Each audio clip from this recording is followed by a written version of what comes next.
Uh, well, unfortunately, gate and lay, but I am here, I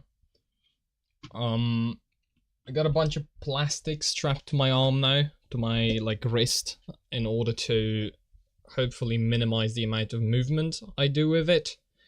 We'll see if it helps. Should be good, anyway. Should be good. Hopefully it's coming through. Let me check if the audio is correct. Headphones?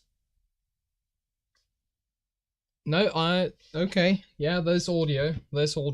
Not too bad, hopefully. Pardon the exquisite lateness, which almost pushed me to my, like, normal stream time. Kinda by accident. I guess it works out like that. What I want to do first, I want to set up the shortcut I always forget to set up for Krita, for view fit to view with. Now, I don't know what shortcut I could assign to it, so it fits, but I'm thinking Control-Shift-W maybe? Is that taken by something? Yes. What other... Control-Shift-V definitely is taken up by something, but we could Control-Shift-Alt-W, perhaps. And that's certainly not taken up by anything. And there's kind of a stupid shortcut to press if it wasn't for the fact that I have a radial menu set up, which lets me press it from just a simple button. Do I have something that I never use on here? Reset zoom, I guess I never use. Yeah, we can replace this with Control-Shift-Alt key would be W. Okay. Boom. Alright. Fantastic. Let's see if it works. So zoom in, and then I do this.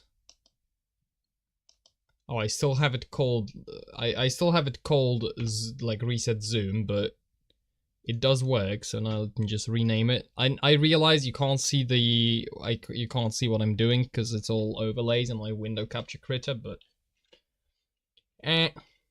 fit to view with. Correct. Okay, boom, finish, fantastic. We are officially back, which is disable flux. Boom. Explosion. Explosion.png. png.explosion. Something like that. Anyway. It's so Jova? No. Don't hit me with the Jova. It's only just Job gun. I don't know if there's like a... I don't know if there's an appropriate phrase to say, like, it has only just begun. Carpal tunnel? It's not really, at least from what I've heard. Carpal tunnel supposedly manifests with pain in fingers, and I don't even have that. I don't even have, like, pain in the wrist, really. It's fatigue. One is fatigue, and the other thing is when I turn it around, it, like, crackles a lot, and it's a little spooky. So I figured, you know what? Before I try any more drastic solutions, like buying a different setup, like with a mouse, I'm gonna just test out the... Is it numbness or tingling? It's neither. It's fatigue. Since there's no... Like I said, there's not really pain in there. It's just just a little bit of discomfort, and I wouldn't describe it as, like, direct pain. It doesn't tingle, definitely. I don't know. That's kind of why I'm weirded out by it. I'm trying, like, different mouse positions, and now I've tried strapping, like, a skating hand guard to my hand, mostly in order to be aware when I'm actually bending my wrist, because I already can feel a bunch of situations in where I was having my wrist like bend in weird directions that I just can't do because of the plastic. So it might be that this will just fix it. But I guess we will see. We'll see if it is of any use. Hopefully it's not too bad, because I kind of need my right arm, I'll be honest. I have to admit, yeah, I know, it's kind of cringe like that, but I have to admit, a right arm, fairly useful. It does a bunch of things, like really, can't really live without it too much. Okay, I wanted to start today by having this, like, decreasing the like presence of this layer. I'd like it to be a little less overbearing on the foreground. My patch did not hold. F. Oh, this is really weird for drawing vertical lines, because I normally would move my wrist up and down. Now it's straight. So we're gonna, unfortunately, we're gonna have to do something about that, like moving my entire arm, which might be better in the long run, so I'm not gonna complain too hard. That's the whole point, is to like minimize the amount of movement on the wrist. So I guess it's doing its job, it's just a little hard to get used to.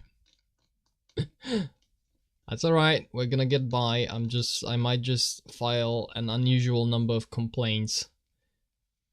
Your wrist is super straight, you could say that. It's extremely straight at the moment. It's a heavily straight wrist. It is mandatory to be straight. State enforced straightness of the wrist. Something like that. Okay. Let's see if I turn the blur back on. I made it too thin now, I think. But I think the general idea is correct, as in this should be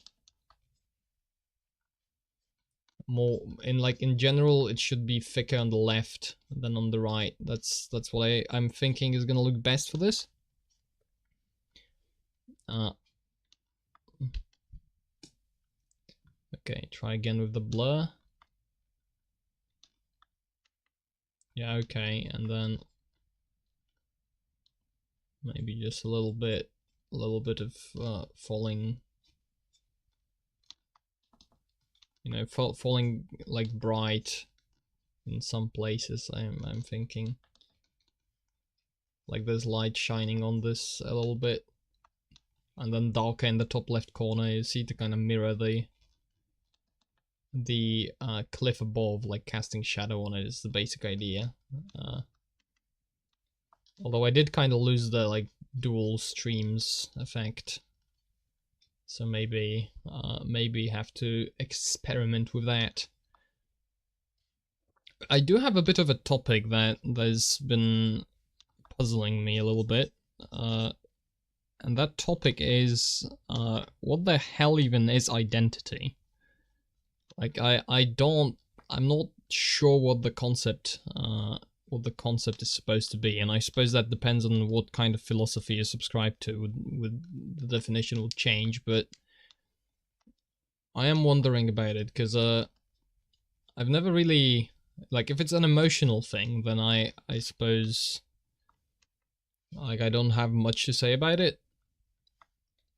It's like, I guess something you, like, if it is entirely just what you feel, then it's like, what, I don't know what I'm gonna do with that, because I don't really feel a lot of things all that strongly. So it seems like, oh, you're a man. It's like, okay, is my identity man? I mean, I guess I am a man. Like, it makes sense, right? It's like, I'm Polish. It's like, is my identity being Polish? So I guess. As in, am I supposed to, you know, is the idea that I'm supposed to feel some kind of connection to that? Like, what is the whole point? Identity is your perception of yourself that you use to reference yourself against the world and your surroundings. Yeah, but then, is it something? Would you say that it is something you you engage with consciously, as in you like evaluate a bunch of different a bunch of different like parameters about yourself, and you use that to kind of position yourself in relation to other things, or is it more on the subconscious level where you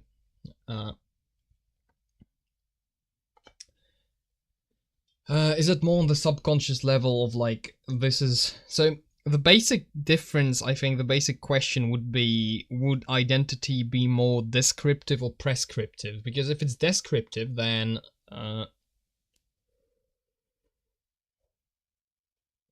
but I guess it's not just descriptive, because people do act a certain way because of the identity they have. So like if somebody is of a certain persuasion, they will act accordingly. It's like, but is that post or pre kind of the identity phase? You can consciously mold your identity, but the subconscious perspective derived from that is the reference. So it's kind of like with beliefs, right? That if you can kind of convince yourself of different things depending on how you go about it, what you do, what habits you pick up, etc. You can kind of convince yourself of different things, but then if you were to describe your beliefs, as in what do you find to be true, you would have to look at not just what you declare with your words, but also what you do and what you what like the outcome of that is, I suppose, when you do it. That kind of deal. So like you have being descriptive or prescriptive is dependent upon your level of effort in molding it.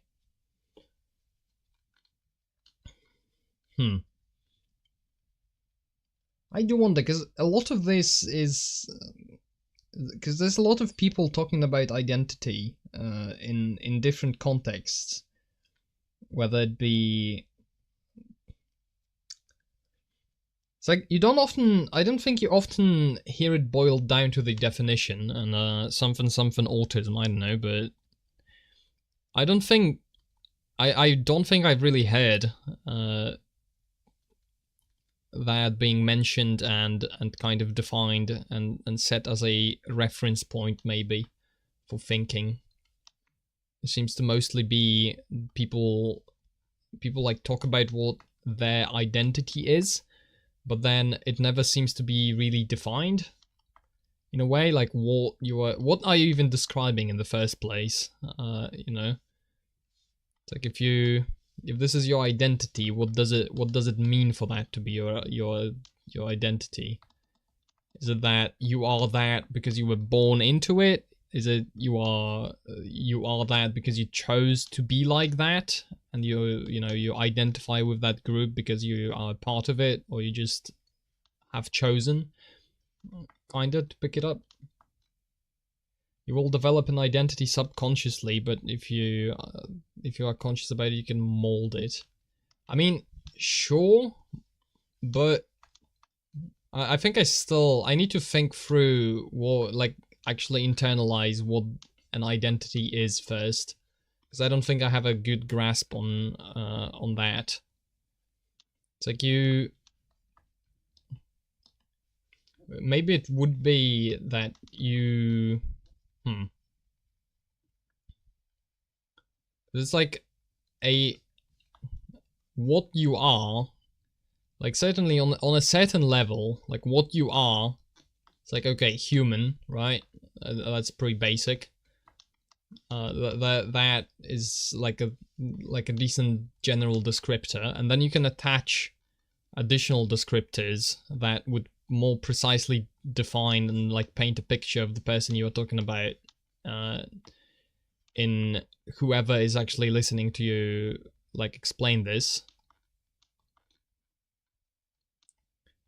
like a set of descriptors would be that, and then I guess the identity you have is that set of descriptors, but you internalize it subconsciously, and then like that is what informs your behavior, kind of.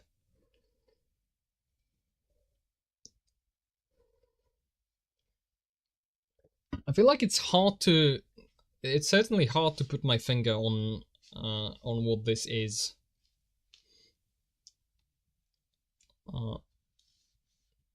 Like you develop it.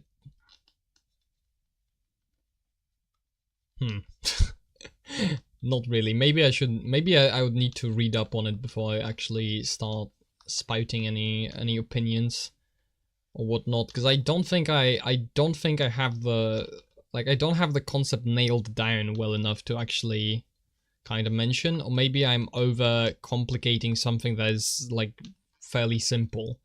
Because that also might be the case. This is too dark, by the way.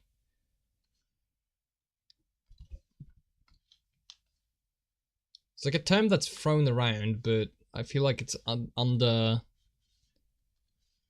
I feel this about a lot of different terms. You often have like very loaded terms being thrown around that are supposed to convey a lot of meaning, and then you almost never actually see. You are never actually really informed on what the meaning of these. Like what the word actually means. What is, if you like want to boil it back down to reality, then what does that actually mean in practice?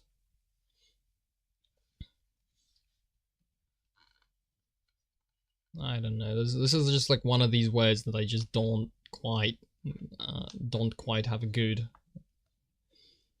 Identity is a set of chosen and immutable traits that helps to provide context to yourself and your behavior. The levels of influence those traits hold on your cumulative identity can be passive. So then you would kind of have your identity. Your identity would kind of be a composite of what you do. Would be a composite of general identities like traits, kind of inborn and from like where you come from, what culture you grew up in, etc. Would be a mix of that, and then what you choose to do, the philosophy you subscribe to, maybe how you've like what your character is, maybe what job you do, stuff like that. And if you take all of that, all of these descriptors of yourself, and you kind of collect them, you effectively end up with an identity. Just like the. So in like, if you were to completely collect somebody's identity, you would kind of have like a fairly accurate picture of who they are, as I understand it. And so you would be able to like tell to a. Is it just that? Not a bad shorthand. Yeah, because I'm thinking from that's like the descriptive, like what you are, but then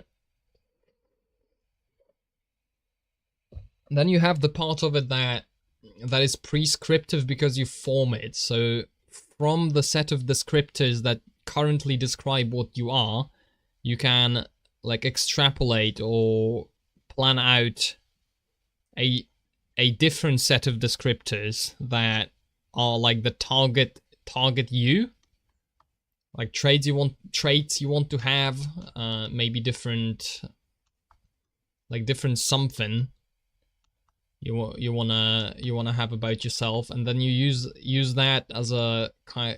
You start changing your behavior so that the changes in your behavior inform a change in the identity. If you believe you are an asshole, you will make more asshole choices. Yeah, that makes sense. That follows. It's the same the other way around as well. So if you wanna, if you just like fake it till you make it is quite literally like what the most effective thing you can do in terms of forming your behavior is just like, what would a charismatic person do in this case? Like you imagine that and then you act like it, and then eventually you learn, you learn to a great extent, you learn how that, like what to do in what situation in order to be charismatic, and then you effectively are charismatic by virtue of learning like that.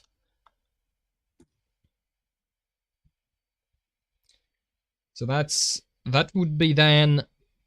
So you would kind of have, like, if you wanted to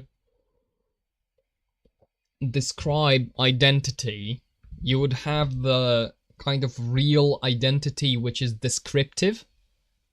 The identity which is descriptive is kind of is like the set of descriptors which kind of, if you like had a perfect set of those descriptors, you would maybe be able to like 99% accurately predict what somebody's gonna do or whatever. Like not the greatest way to phrase it, because I then you would be getting into determinism. But the idea is that would be the descriptive, is what you are based on your choices, etc., and how you behave and how you are. And then you have identities that, like source identities, where that comes from, which is grounded in things like are you a man or a woman, what culture you come from, where you've been raised, what, like basically everything in the past is kind of a source. So like where what you currently are comes from, and that is also descriptive because it has to be. If it's in the past, then it is descriptive. And then there's the kind of target identity, which is the direction you orient yourself towards, and that is prescriptive, because you choose that, and how you choose it, like what you choose there affects your behavior prescriptively, because like if you actually choose it, you will then adjust your behavior to match what you've chosen. So you would kind of have like these components to it. It's like past, present, future, I think, right? And then future could be, and then it's not, of course, just you, because it is also the environment you are in and what people expect of you, and maybe what you can realistically do and change in your current situation, and that all informs what your like target identity is gonna be. You're gonna choose that, you're going to choose that, but you're going to choose it from something you realistically like can achieve, or like realistically could work for your particular situation. I think. But how much weight you put, chosen or not, on descriptive and prescriptive identities will change the target trajectory. Because certainly what kind of target you can set is influenced by where you are at the moment. So if you are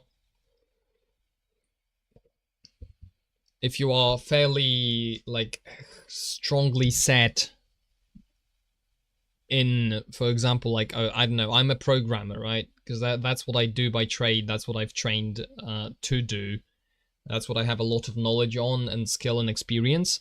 Then, I could set the target to be well out of that zone, but it's more likely than my target is going to be influenced by that, because I, for example, like certain things, which you can, like, there are acquired tastes, but you generally don't have all that much influence over what you like at a base level. Like, you have certain talents and abilities, and naturally you focus on those, and these are what bring you joy. So then you don't wanna, you probably are not going to target completely out of that unless there's like a big issue, I guess. So it's like you can, but you are unlikely to, due to the current identity, because the identity is a descriptor, and then therefore of course, like what if I have a set of descriptors about you, then of course these descriptors can be used to predict what you are going to do, with of course not 100% accuracy, but certainly going to be informative. Target setting sort of depends on what your time preference is. If driven, you can change yourself wildly. This is regardless of preference. Unlikely to, yes. I mean, yeah.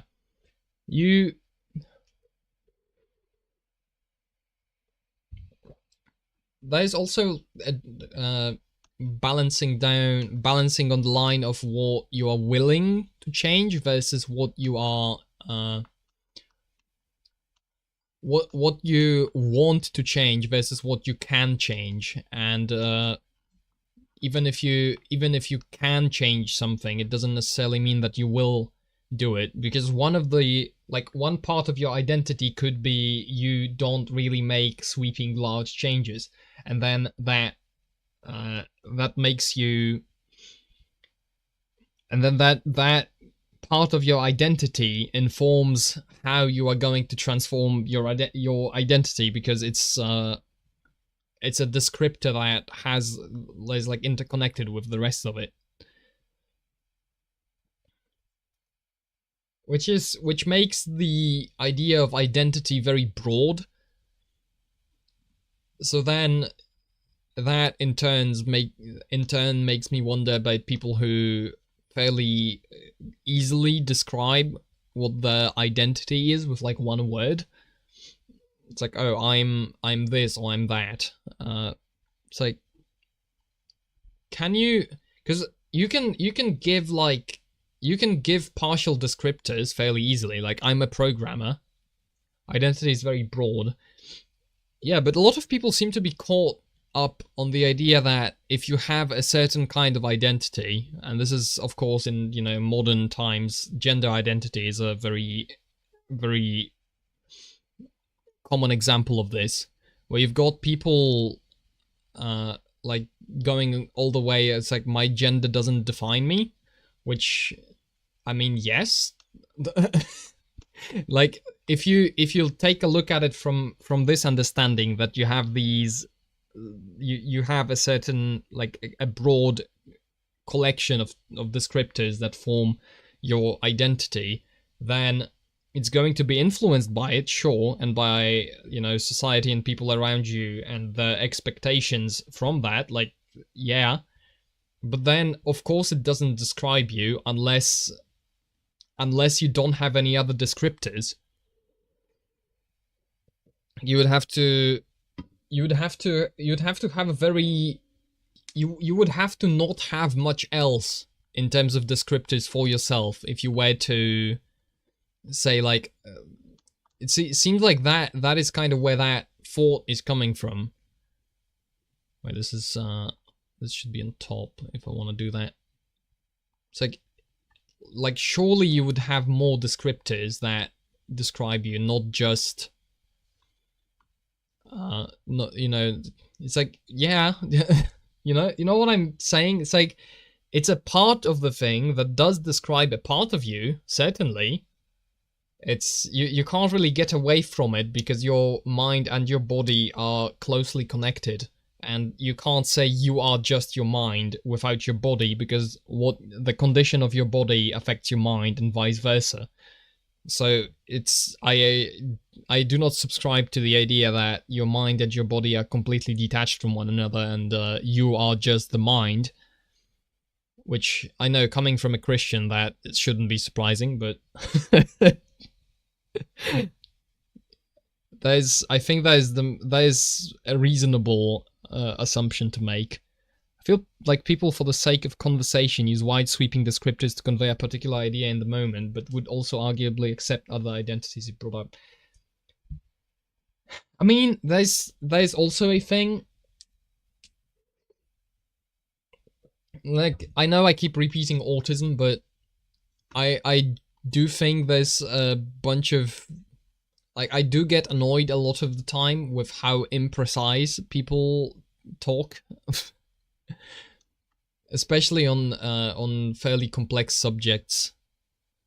like something like identity is a fairly good example where it's a very complex subject, and then especially if you start getting emotional about it, because it's very personal to you, then it can very quickly devolve into something that is like inarguable because you've tied yourself into it.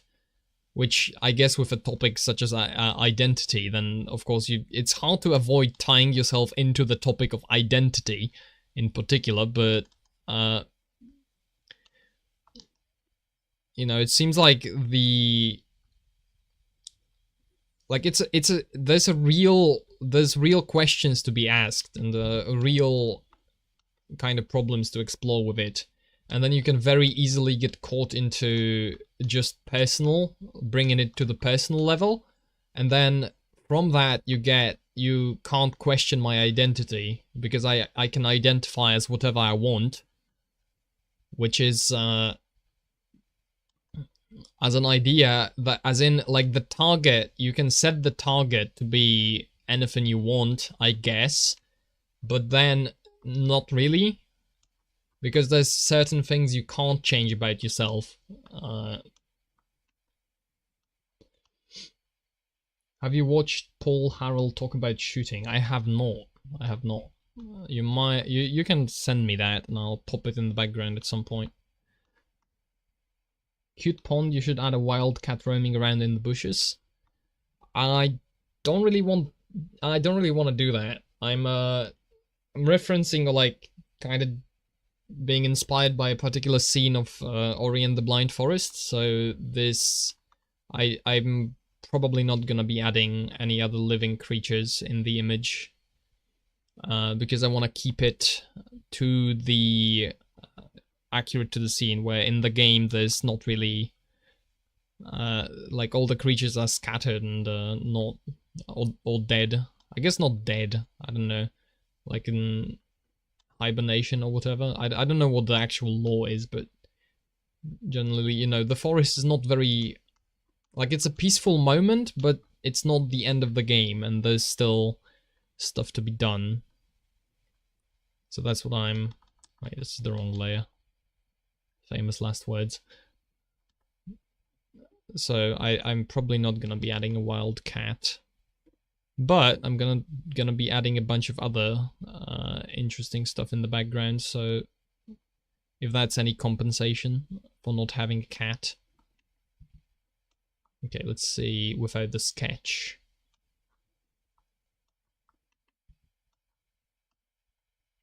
Yeah, okay, I like these hinting at these being planks for very cheap.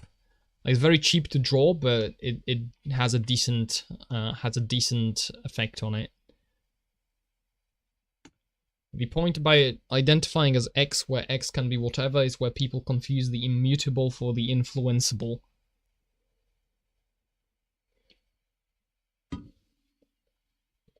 Like, it seems, because you can't change the past, then certain descriptors of your identity, as understood as you know, a set of descriptors that about yourself, you are not going to be able to change, because they come from events that already have happened and are in your memory, and we don't, which is interesting because we don't have a way to, like, purge your memory, but I do wonder if that is going to change over time, and maybe you will have the ability to purge certain bits of your memory, for example. And then how that would definitely play into how we understand and process identity. Like for now, it's not a factor really, because you can't do it. You can't, like, get rid of certain things that happened in the past, but then I guess at that point it also becomes a matter of whether you should or not do that. It's like, is it a good idea to take something that's kind of defining? I guess that's, like, very theoretical because we don't have the technology and we have no idea how that would function, but you could ask, but certainly you can explore the question. It's like, what if you could like remove a painful memory from your past, for example. It's like, should you do that? Should you? Because it is part of your, in a way, it is part of your identity, especially if it's like traumatic or whatever. It defines, it will define a part of how you perceive the world, and therefore it will be part of the set of descriptors that, you know, that describe you.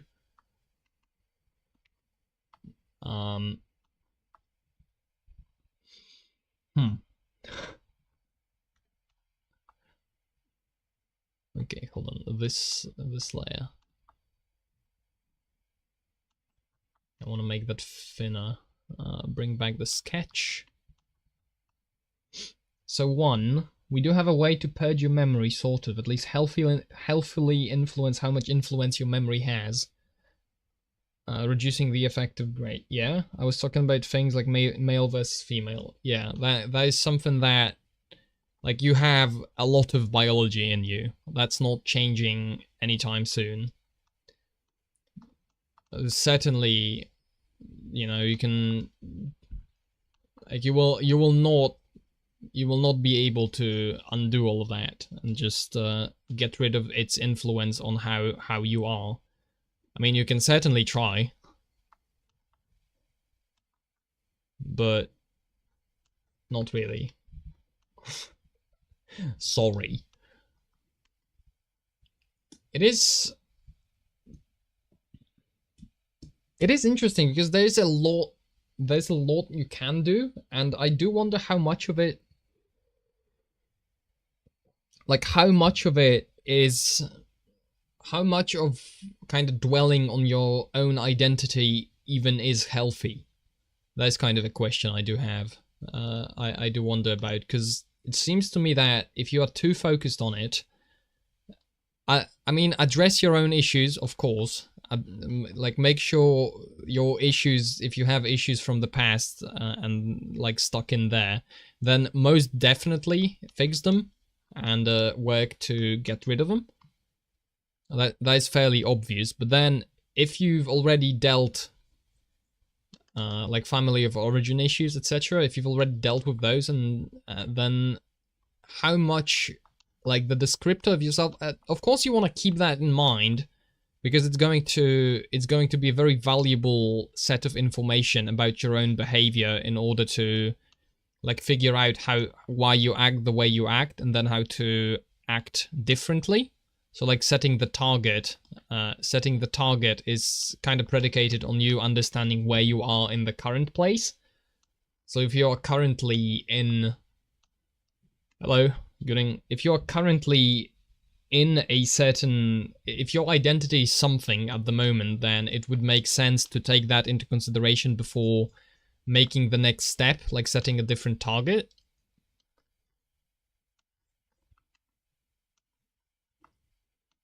But then, outside of that, it seems to me that focusing on yourself in general is probably going to be, like, you probably shouldn't be doing that all that much. Like, if it's, you know, if it's good, it's good. Like, if you figured it out, you figured it out. You have a certain amount of traits. You take them into account, but then you don't obsess over them, and you don't really spend all that much time on these traits that you have. It seems a little bit, like, narcissistic, maybe, or I don't know if I'm making sense of this. Dwelling on your identity depends on your goal, but dwelling inherently changes nothing. I'm not sure about that, because there's certainly an issue of overthinking, and there's also an issue of, like, time and brain processing power spent, which I guess if you're dwelling on anything really for too long outside of, and you should be doing other things, then that's detrimental. But that's kind of generic, so that not applicable just to this particular issue.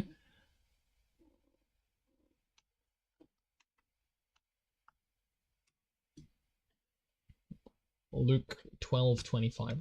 Let's go there, shall we? Luke 12:25. Let's see.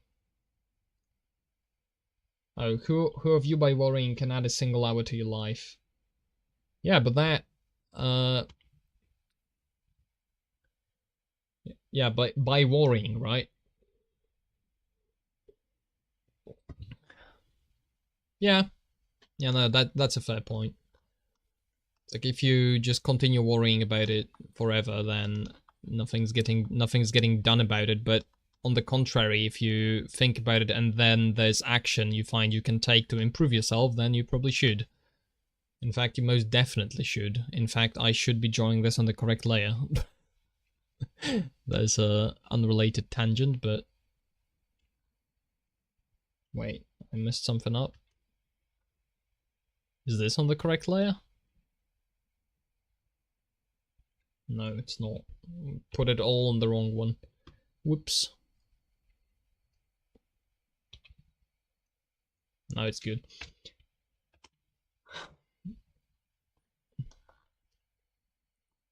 I don't know, it's it doesn't matter, it is something you can't really ignore. If you wanna... Self-reflection is in quantum physics. The act of observation does not in fact change anything. Taking action doesn't mean worrying. Yeah, that's fair. That's fair. Because you can have one without the other, most definitely, and... no. So that does make sense. But yeah, so you probably shouldn't be dwelling on it too hard. You should instead assess it according, like, find out if action needs to be taken, and if it does, take the action, and if it doesn't, then don't dwell on it forever. Is basically how you could, I think, shorten that and kind of finalize it into something, into like a conclusion.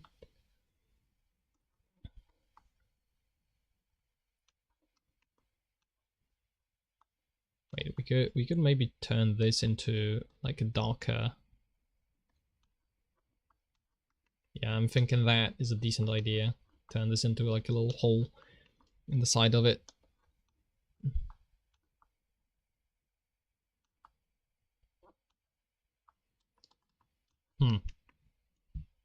So then you can choose to adjust it, right? But that is not the same as worrying, of course.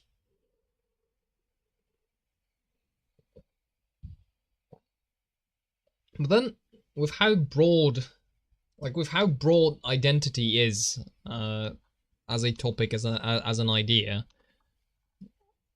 it's almost... I wonder how useful... I guess you can share experiences in terms of what you found out about yourself, how something relates like that, but then I don't think it makes a whole lot of sense to be very general about identities.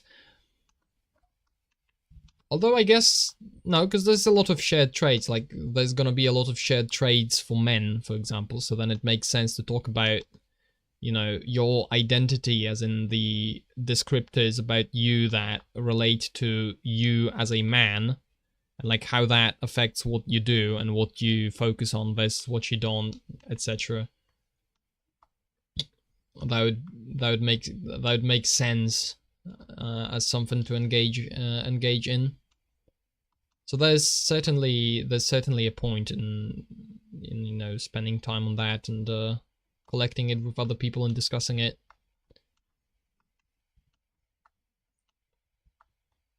Boom, back to the sketch.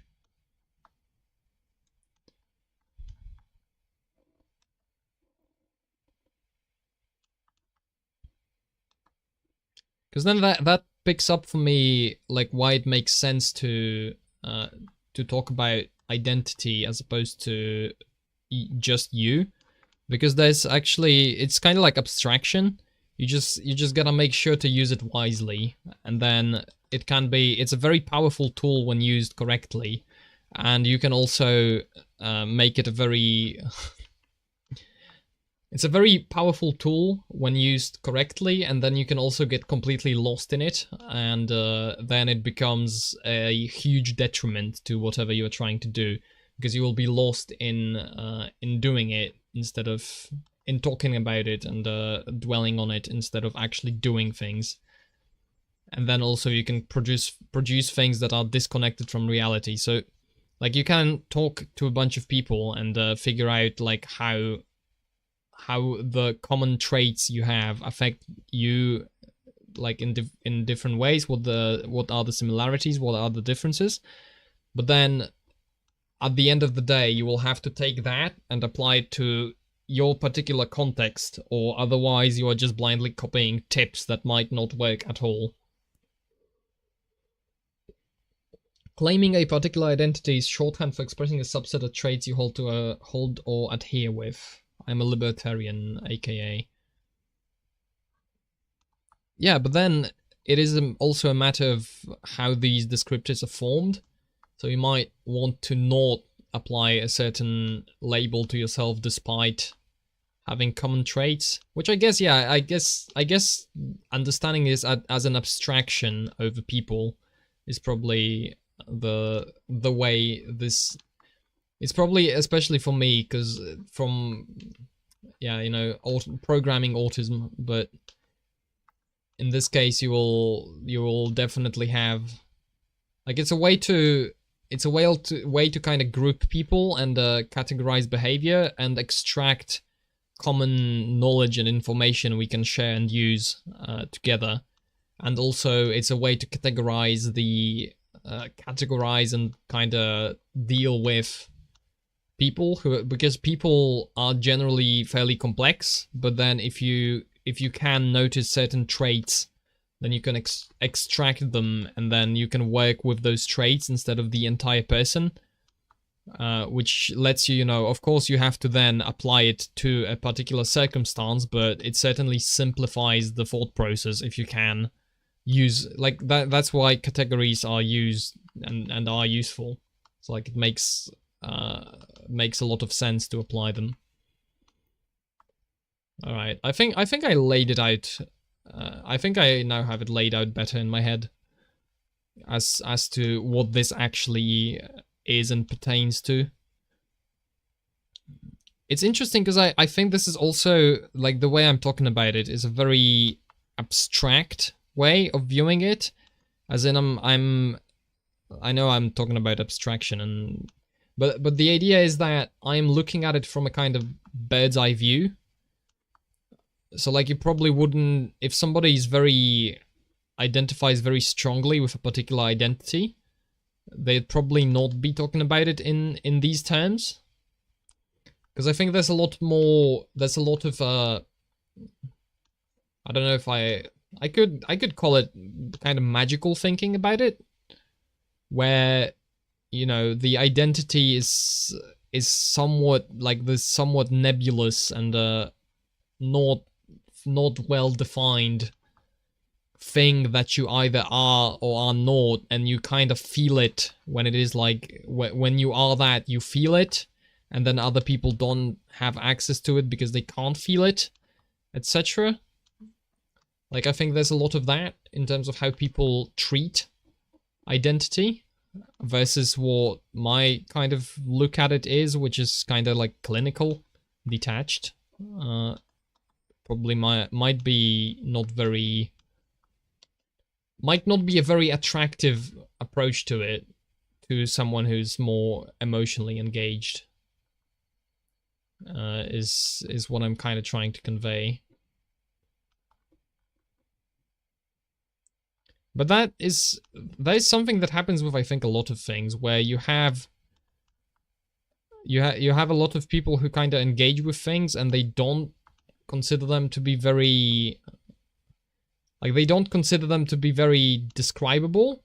It's almost like an idea that you kind of can't describe it. It's like almost, it's a nebulous kind of thing.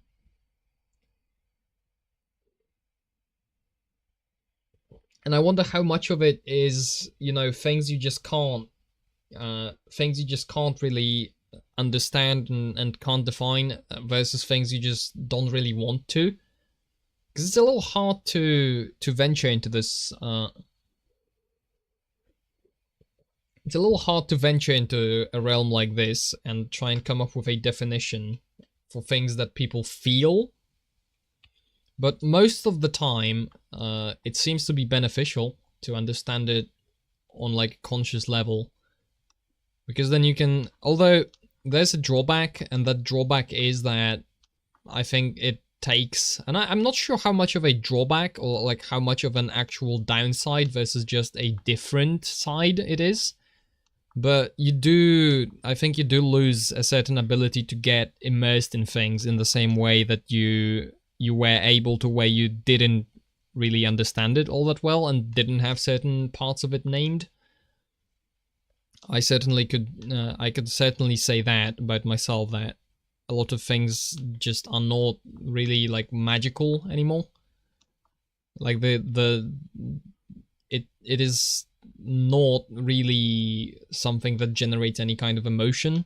It's just something that is, and then I'm thinking about it way more than like anything else. What's the point of discussing things you can't describe or define? I don't think most people really discuss these things. That's kind of part of what like bothers me about it, is you have certain things that you can't really touch in a way, because people find them very personal and very close to their heart.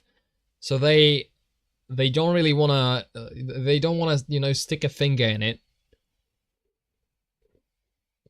And if you try, if you go out of your way and try and stick a finger in that and maybe define it, you will find that the conversation will be most likely redirected to something else, and the topic will be changed. And then if you insist, you might get in trouble with those people.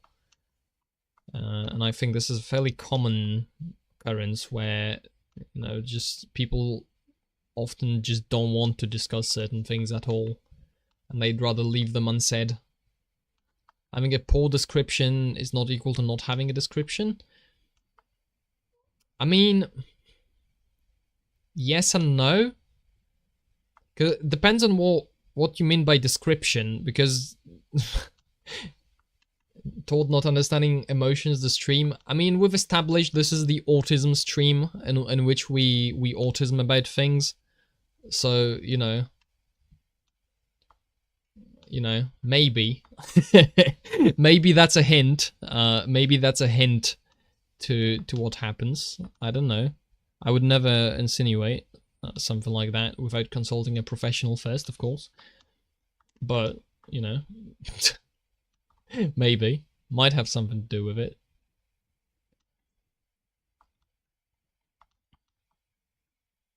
I mean, it is certainly not helping.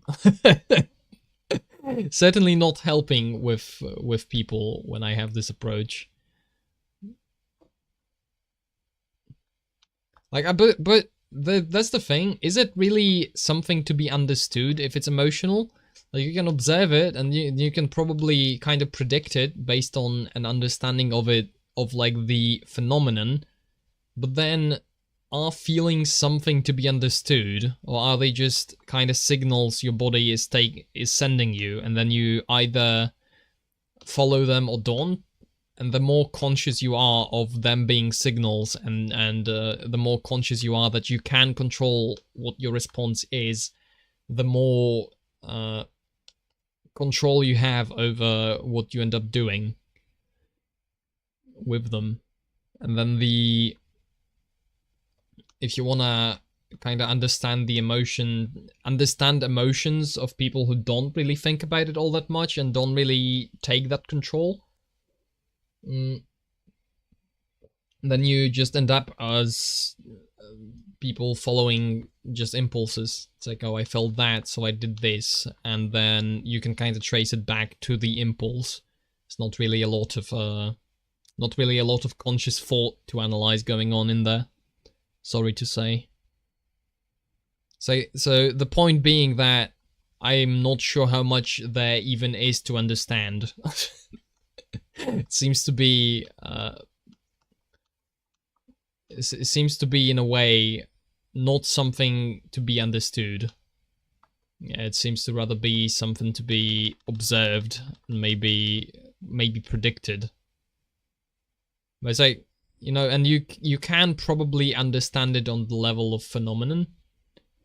It's like, oh yeah, this is something that happens. It happens in this way. We can kind of induce it. It doesn't happen every time. There's exceptions, of course, but you know, in general, like it's something fairly predictable. This is too dark.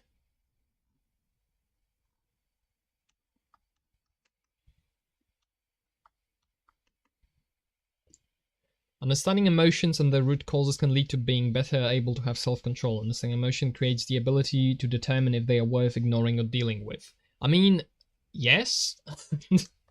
I'm not... I think this is just... I think this is more than like trying to understand emotions. It's more trying to make sense of living in a world where people do not understand emotions. As someone who has like a somewhat decent grasp on it, to the point where I purposefully separate what I do from the emotional impulses I have, which I find to be what you should do. You know, not to glaze myself too hard, because that's not the idea, but like I do that consciously and I work on it, and then this is not something that is I don't think this is particularly widespread amongst the people I interact with. So then what I'm basically trying to do is I'm trying to find my way through a world that looks like that, and how I should respond to it, and what you know, how I should interact with it, what is a good idea and what isn't. And that's more... And also, because I'm naming all these things and I'm kind of laying them out in my head, then if I end up talking to someone who maybe doesn't have that, then I know already, I've already run through the stage I'm running through now. I've already run through it myself, so I can do a much better job at explaining what I mean and what I understand, versus if I was trying to come up with it on the spot, then I don't have the structure laid out in my head where I can kind of untangle the... Because if somebody just says, like, I identify as something, or was like, my identity is, or was like, I am, you know, and then identity word, then if I just have the topic and I'm kind of like, you know, on the spot trying to figure out a response to that, then I'm going to probably get all the different aspects of the issue tangled together in a way where I can't really respond properly, and I can't formulate something that is going to be understandable to the other person. And I'm instead going to be responding more or less on impulse, which, especially with sensitive issues like this, where you can very easily set somebody off, and when you set somebody off, they most likely will end the conversation or go into a thought-terminating cliche and stop really responding in a thinking way. I want to have my language precise, and I want to be able to... I want to know exactly where I am at and what I mean by the words I say, so then I can express these ideas clearly to somebody else in a way that is tactful, so that, you know, in order to be more convincing, or and in order to help the person I'm talking to effectively, because I've found that this process of like wrestling with these ideas is usually... it's hard to do, especially if you are stuck in the very emotional way of processing things. Then it's very hard to jump out of that mode in order to kind of consider the things that are affecting you and why they are the way they are. So then I'd like to be able to kind of cut through that difficulty and understand what to say, what not to say. Reverse engineering empathy live. Listen, I understand, like, the base level. I think we've completely removed I get it. I had to sort of do the same thing, just poking fun. I mean, I kind of get it, but you are giving me a good topic to rant about, so I'm taking it and running with it. I think we've completely destroyed the meaning of a lot of these words.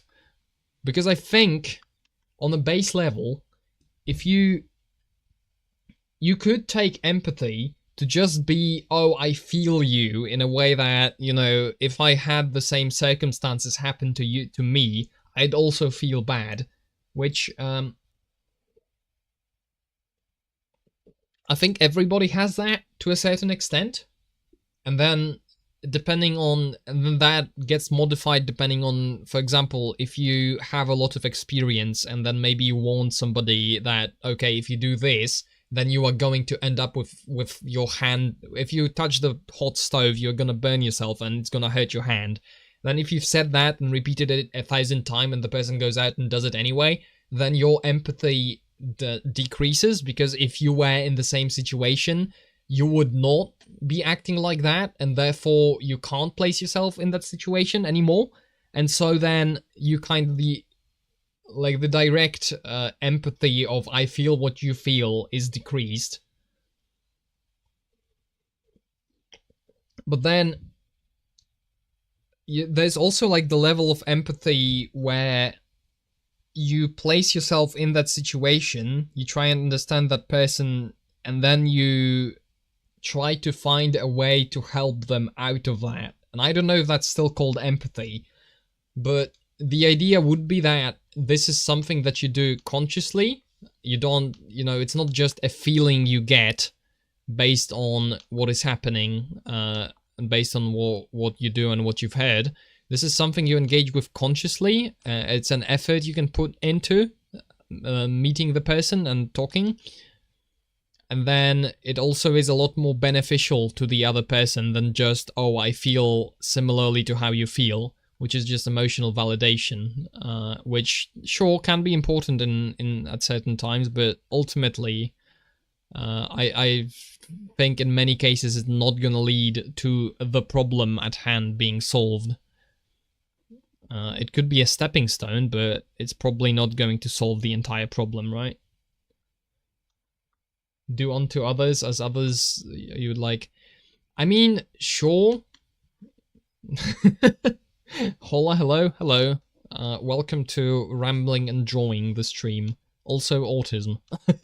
Beware. Okay,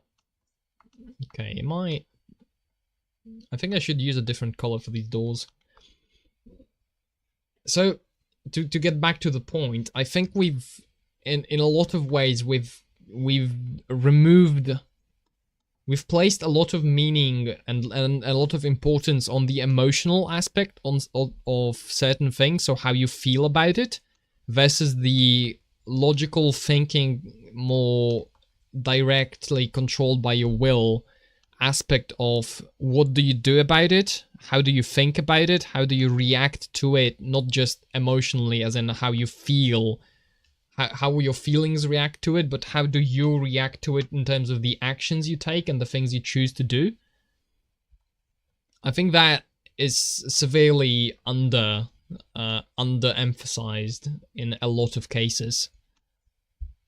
That is kind of what I'm getting at with all of this, is I'm trying to point at this aspect of this approach to certain things. Tism Talks. Yeah, this is... Welcome to another episode of Tism Talks. In today's episode, we're going to be tisming about empathy, I guess. Just so happened to be that, and so it is what is happening. Trying to pick a color for this door, but not going well, to be honest. This is too dark. I'm like slightly off every time. I let it tism. That's right. In this house, we support the tisms in many shapes and forms. Yeah, I do think there's a lot of just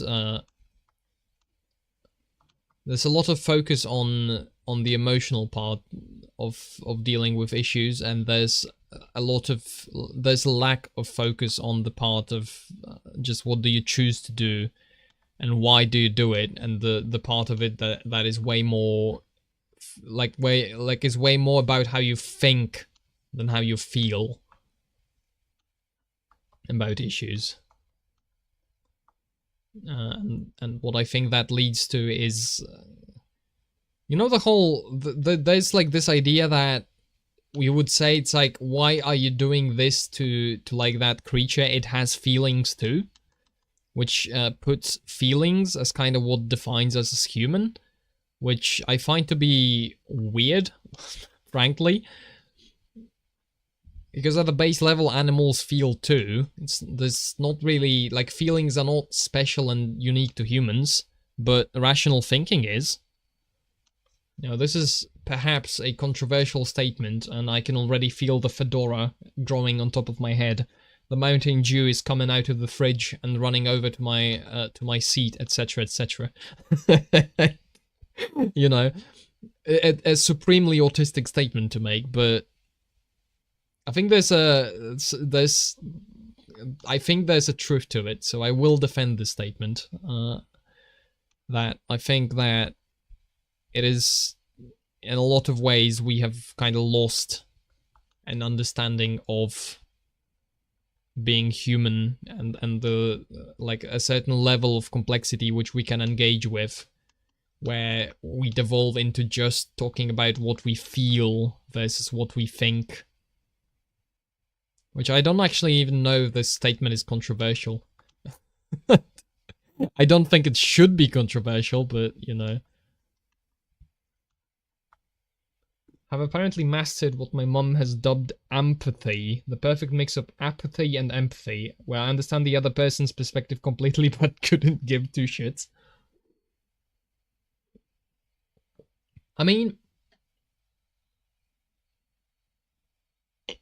I wouldn't say that about myself, because I am usually, if somebody actually shows up and wants to talk to me and has some issues, you could even probably say that I care too much about it. As in, I don't necessarily get super emotionally invested, as in, if somebody comes to me and is feeling bad, then I immediately feel horrible, although there's certainly an aspect of that. But in general, I'm down to listen, and I'm down to help you think through the solution. And I'm also willing to entertain a perspective that is different from my own, right? Certainly, I'm willing to step outside of the zone of what I usually think and try and think like the other person in order to... Because, and this is something that I also am kind of thinking about. Is there's a certain balance to be struck between meeting the person where they are at, and also trying to show them a different perspective and not agree to certain things, and not maybe even like have a strong response to certain things, so the person doesn't feel safe with that belief, in a way. Where you wanna, if somebody has a very ridiculous belief, you would wanna kind of beat it out of them by being strongly opposed to it. But then with certain beliefs, you would also want to be understanding of it, so that you can, so even if it is weird and stupid, then you want to be able to talk to the person. Because if you just, lock yourself kind of in your own perspective, and you kind of shove it too hard, then you might have the other person just block up and put you in the bin of, oh, I don't listen to those people. Like, I've heard enough from people like you, and because you are clearly showing that you are, on the other side of the issue, then I don't care about what you have to say anymore. So you kind of close... You don't have influence anymore if you do that, and if you like blow your load, for a lack of a better term, too early. Did you draw all of this from scratch? Yes, you can in fact see the entire process back on my channel and a bunch of streams. going back, I've actually streamed the entire process of drawing this from an empty canvas to what we have now. Todd sorting through conversations with his emotional child sister the stream. It's not just that. I get its jokes, but like surely you would have this is a pattern, you know, something autism spotting patterns, blah blah blah. This is a pattern that is like repeats itself across different conversations with different people. You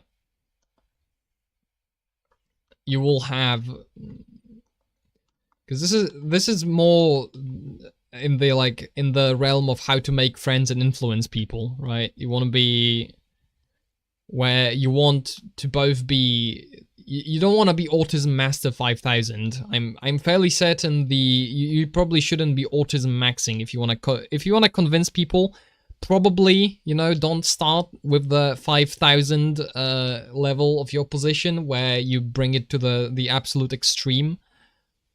And then I guess it depends on your goal in the conversation, because if your goal is to show that you stand on a certain principle and won't budge, then it makes sense to phrase that in strong words at the risk of alienating the person you are talking to. But then, on the other hand, you will also... there's a balance to be struck. Is should I figure the existential crisis was family related? I mean, it is. The reason why this comes up most often in family context is because if you, outside of a family context, there's always the simple option of you can just walk away, because, you know, you're not really, like, even with family that is also an option, but you would typically, like, you would go way longer with a family member than and care more about a family member that you would about some rando that you're talking about online. In general, when trying to make people like and agree with you, gaslighting is not a good first step. It's not gaslighting what I'm talking about. I'm talking about, yeah, children are cute. Yes, I agree, pedos should go into the wood chipper kind of autism maxing. Yeah, that's the kind of thing where, you know, you just completely...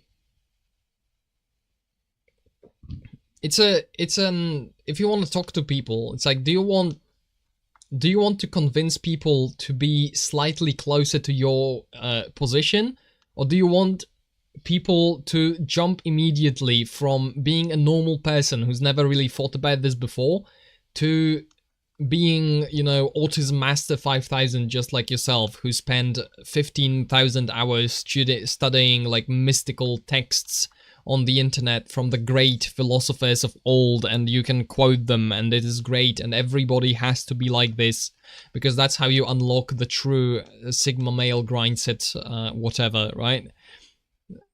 Which seems fairly obvious, but, you know, as a self-proclaimed Autism Master 5000,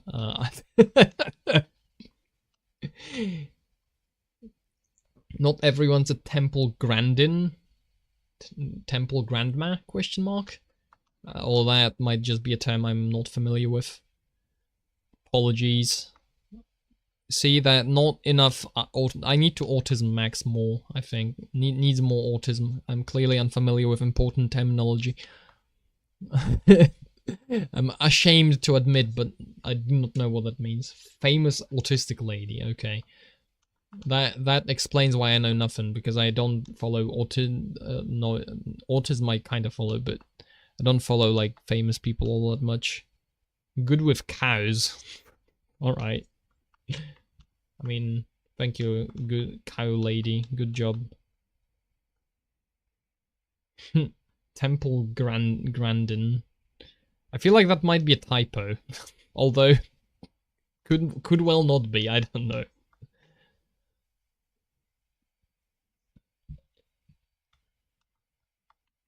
It's like, going back, it's like with family, you don't usually just dump your family members over disagreements, or probably you shouldn't.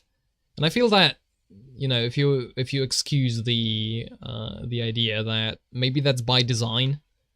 It's like you don't do that because it's better if you know, if you give it your best shot and you have certain people which you don't just separate from as a solution. You don't just, you know, isolate yourself and go out into the woods and live alone. But there's some people you have an obligation of kind of sticking with and helping through certain issues, even if they are, you know, annoying and they don't understand. And it forces you to on one hand like humble yourself, and on another improve how you deal with difficult situations and how you deal with disagreement. And you know, if you just don't just opt out of everything when it becomes hard. So there's certainly merits to the idea. I don't know what the point of this is, because I at this point I feel like I'm spelling out things that are so incredibly obvious that they are almost not worth saying. Which, you know, unless on the account that somebody is equally autistic as I am in chat, in that case it all makes perfect sense. Because, you know, who else are you going to take advice from if not a fellow mega autism idiot on the internet? Catch my drift. Okay, have this poll, and then we add these to it. Name is Temple Grandin. Made a movie about her. She revolutionized cattle rearing and the entire medical field's approach to autism. That's interesting. Maybe I should, if you send a link to that, maybe I'll look into it. Or like if you have a video on it to link, that would be decent. She's really called Temple. That's an interesting name to have. Because I expected that Temple Grandin means that this is somebody that was in a temple. That's what I kind of expected. I didn't expect that to be a last name. Really. Whoops, hold on. Wrong idea, because this is all on one layer, which I might live to regret. Making the connection that autistic people are essentially operating on prey mode in a world of normies and predators. I may or may not be guilty as charged. The movie is just her name, alright. I may or may not be exactly that. That may or may not be an accurate description of how I approach the world, and it may or may not cause issues. I would of course not tell you.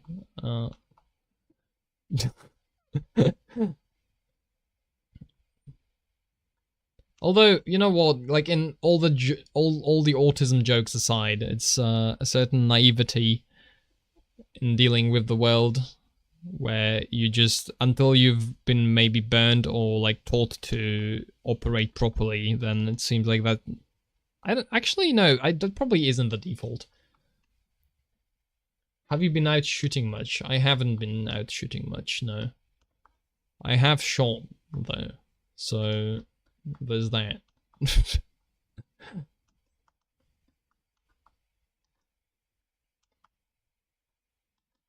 I don't know, I don't have much to say. It's not very high on the priorities list still. It's just something to do on the side. Very much on the side. This is, you know, this is outside of my particular flavor of autism, so there's a lot less steam going into that engine, if you catch my drift. All right, make this darker, a lot darker. Oh, also, I'm thinking another layer in the background where this has like even more darkness in it. Maybe if I select this selects the transparent pixels of the layer, and then how was this? And then I can color these with darker shade. Then erase a little bit of maybe like that. We can have dark something there. Where it like is draped on top of some darker beams.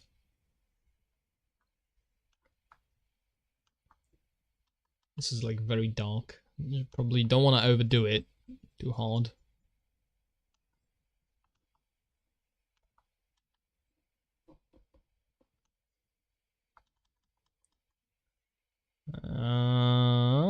Boom. No, not that. Too dark still. I want it to be darker than the fabric, but I don't want it to be like extra turbo super dark. Just the right shade. This is improving a whole lot, I think, with the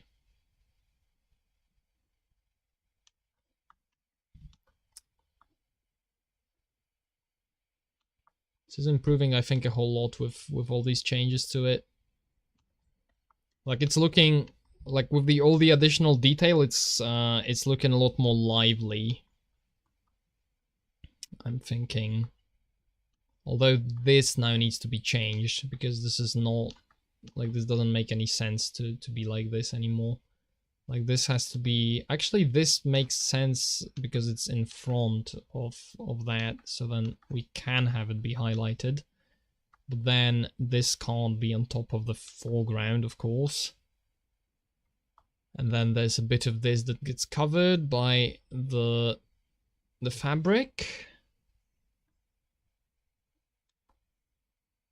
Yeah, something like this.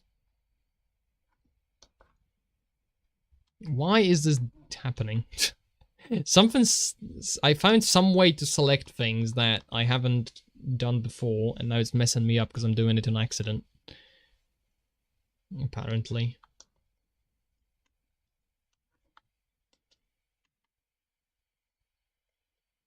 Okay.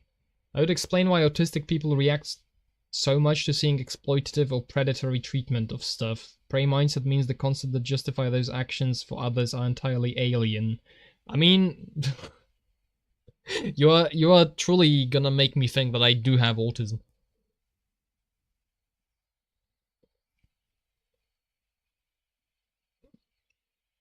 Although there's also probably a degree of just being raised in an environment that is mostly peaceful. Where if you don't, if you don't really see, if you're raised kind of outside, maybe like in a bit of a bubble, then you end up with being too naive and trusting. I think that is like completely regardless of autism. Probably just ADHD. I've got no clue. I don't know if it would change much. I guess it could change much if you straight up tell people that you're autistic and somebody already knows a little bit about how to deal with autistic people, then you might have a little bit of an easier time. I guess that in that way, if you were diagnosed, but you don't have to be diagnosed to tell that to people. You can just say it. And it's like, I don't think anybody's gonna demand you present the Venn diagram of those two as a circle. I mean... Wait, the threshold is too much. This is just 4. I'd like it to be... There we go.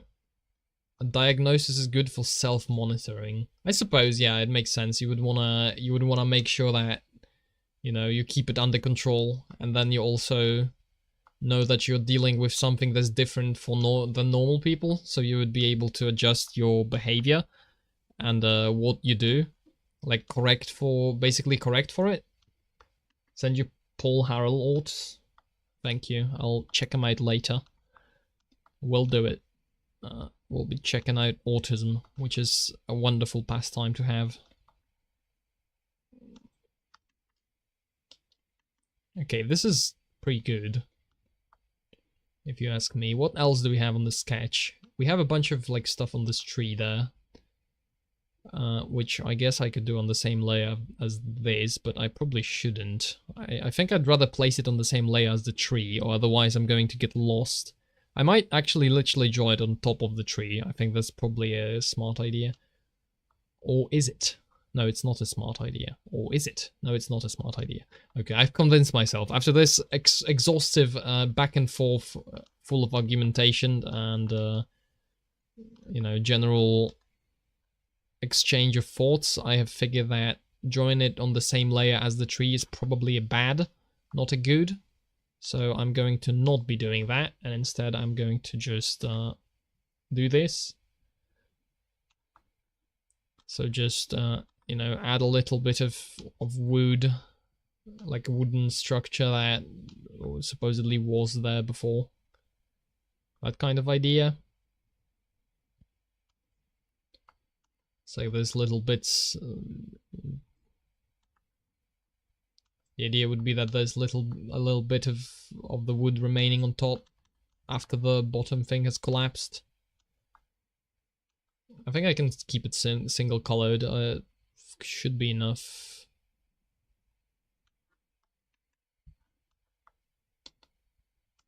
Now it looks transparent, so maybe this maybe does need a little bit of shading. Because I don't want it to look transparent. I like it to look a little more solid. Yeah, something like that, and we can use this as a highlight color for these as well. So like, yeah, like that. And then use it as a darkening. Yeah, that's decent, and then we can integrate it with the tree by just adding a little bit of shading to the tree itself. So like, you would have this be... Wait, this is completely wrong. What colors am I picking even? Yeah, just a little bit of this, so you can actually see how these affect the tree. Would be the idea. Have you done a Christmas shopping? Imagine shopping. Could not be me. I haven't done anything. I don't know. It's not even true, but I've not done shopping specifically, so... I guess that is an answer. I don't know. There's certain... There you go, more autism for you. It's like celebration of certain holidays. I don't get that either. Like, I get on the idea that you want to do something special when there's a special occasion to commemorate it and to make the time stand out from you know, normal time. But then there's an aspect to just how fast time flies these days that I feel like I'd almost require like significantly less holidays. It's like, give me one holiday per year, and then I can probably have the time to kind of properly prepare for it and consider it, different aspects, etc. But then everything else is going so bloody fast that, like, these couple weeks to prepare for a holiday like this, it's like, no, it's too little. Can't do it. I wonder if it warrants a conversation about it. I don't really have anybody to talk to in terms of, like, within, I don't know, the church or whatever. It's like, who would... But I think there's an aspect of that should be taken into account, because it's, I think, a fairly permanent fixture in people's lives, is just how fast time is going and how many things are happening. It's like, should we maybe adjust how we celebrate and prepare and think about things to account for the fact that people generally live very busy lives and faster lives and process a lot more information than they used to? So like how that, so I think that should affect that should affect how you approach things a lot more than it currently does. Is a thought I was having about holidays, because, well, a certain amount of it is somewhat selfish, as in this is a problem that affects me, where it's just very hard to slow down and properly take something into account. Bible does advocate for the observation of holy days. Okay, that's not... I'm not calling to, like, abandon them, and I'm not even... I don't even mean to say, like, don't do anything to celebrate. I just mean... It's like, if we are going to have this happen, then how do we approach... It's like, there's mass for these occasions, which you can go to, and it is supposed to be part of preparations, but then they have, like, a version of it that's in hours that are basically achievable for a person that works, like, normal hours, but then they only have that on 2 days of the week, and on those 2 days of the week, I can't go. It's like... It's weird, frankly. That it seems like nobody really considered... Like, the idea is then, I guess, that it's supposed to be a sacrifice for you to go there, but it is already sacrificed to go there because I could be doing anything else in that time. So then, why are you making it harder for me? By just not doing those at more approachable times, I guess. So I don't know. I don't really have this issue thought through well at all. I don't think.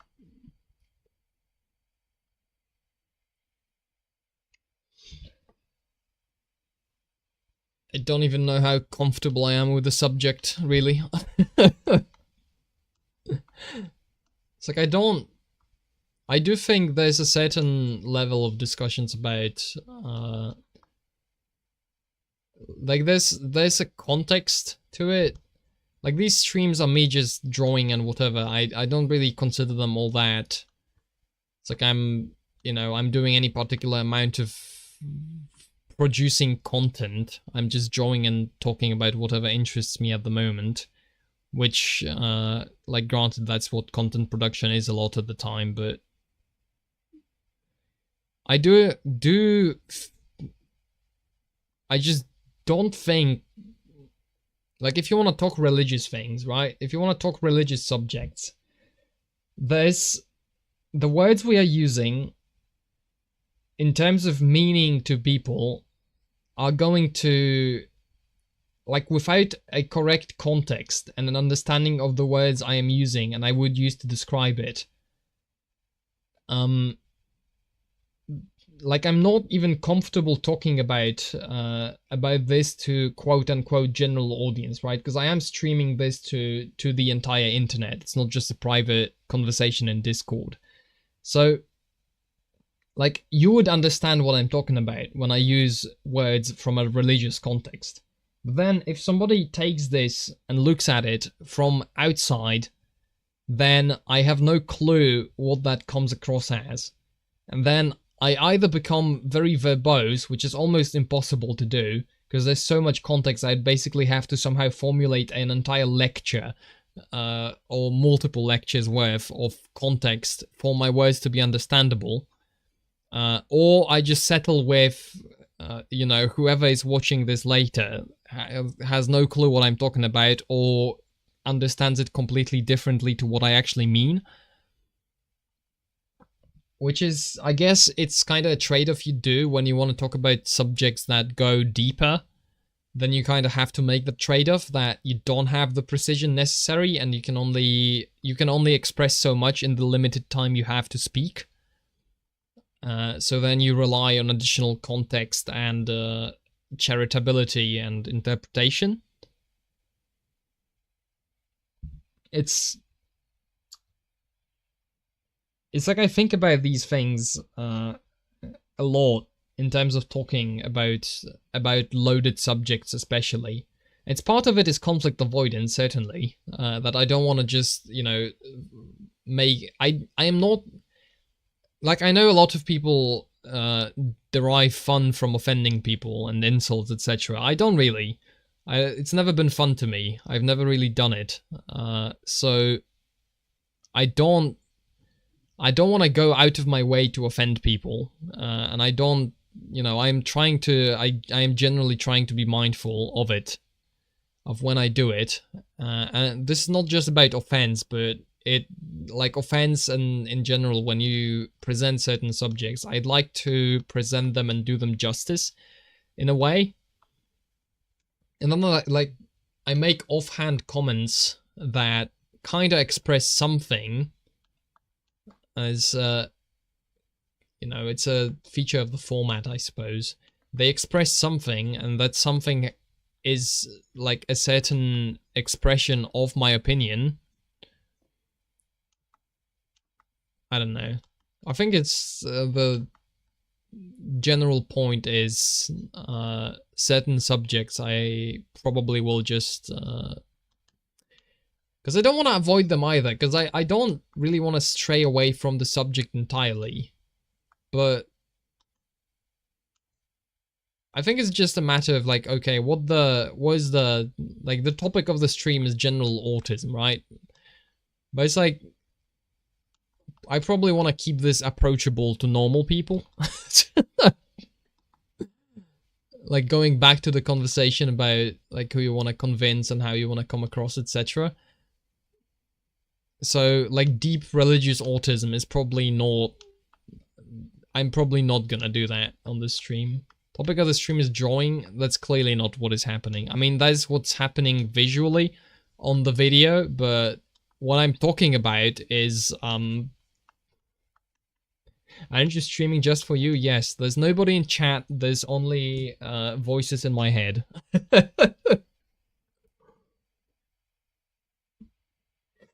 I mean, if I was streaming just for you, I wouldn't be streaming, right? If I just wanted to talk into a microphone and that's it, then I don't have to actually share it at all. I could just record it and keep it on my hard drive, or delete it, or not even. Your stream is titled Drawing Stream. Okay, because I am drawing. Okay, I've not said there's no drawing on the stream. I've just said the topic of the stream is that's called the title of the stream, not the topic actually. The topic of the stream, in terms of what I'm talking about, is whatever I think about at the moment. But then there's a part of it that's autistic, and that's actually all of it, all the time. And then I am grappling with the consequences of releasing concentrated autism upon the general population, and also like how much I wanna weigh in on potentially controversial subjects, versus, and it's because on one hand I don't like straying away from these things, and on the other I also don't want to, no, you probably don't know because I'm trying to explain myself.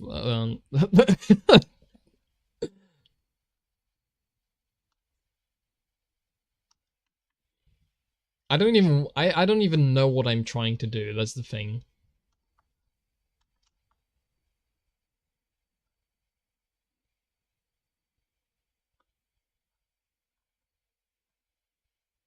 Maybe for like religious and controversial subjects, I think I much prefer talking about them in private with a particular interested person directly than I am in making general statements and kind of spouting my opinion, live about a certain subject in ways that are chosen ad hoc.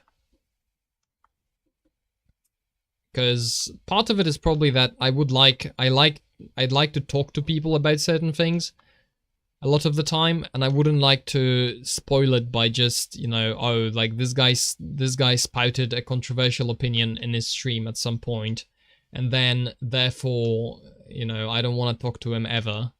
It's probably going to happen regardless, but that is something I'm thinking about. This is just for fun, right? I mean, yes, but then you have this is a very autistic form of fun, which, you know, has its own kind of if I'm gonna just, you know, spout random nonsense, then I don't know. It is for fun, certainly. It has several aspects to it. But then, just by nature of talking, there's certain things do come up, and I think about it a lot, and then it wraps back on itself, because it's thinking about thinking. And I realize, you know, I realize I am publishing things on the internet as well, and then I am also realizing, you know, when you publish something on the internet, you can't take it back. So it's... I don't know. I don't really know what I think about it. These are things I end up with.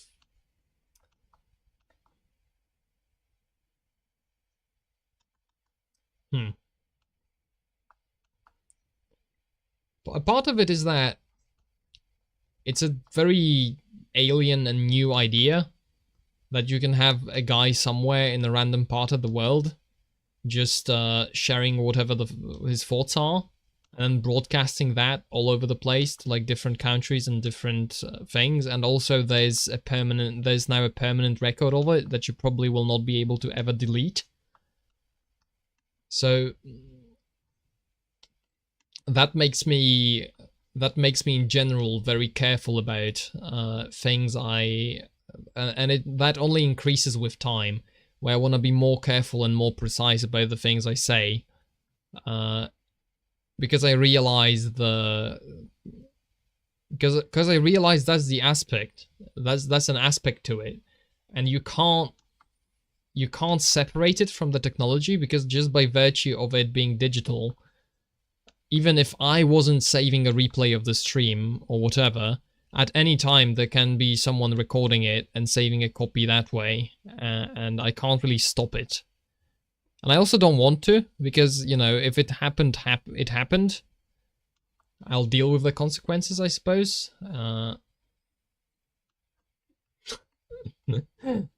Listen, this is turbo autistic, right? I realize. Dawn. It's like, you can follow that up with, like, you have to follow that up with something.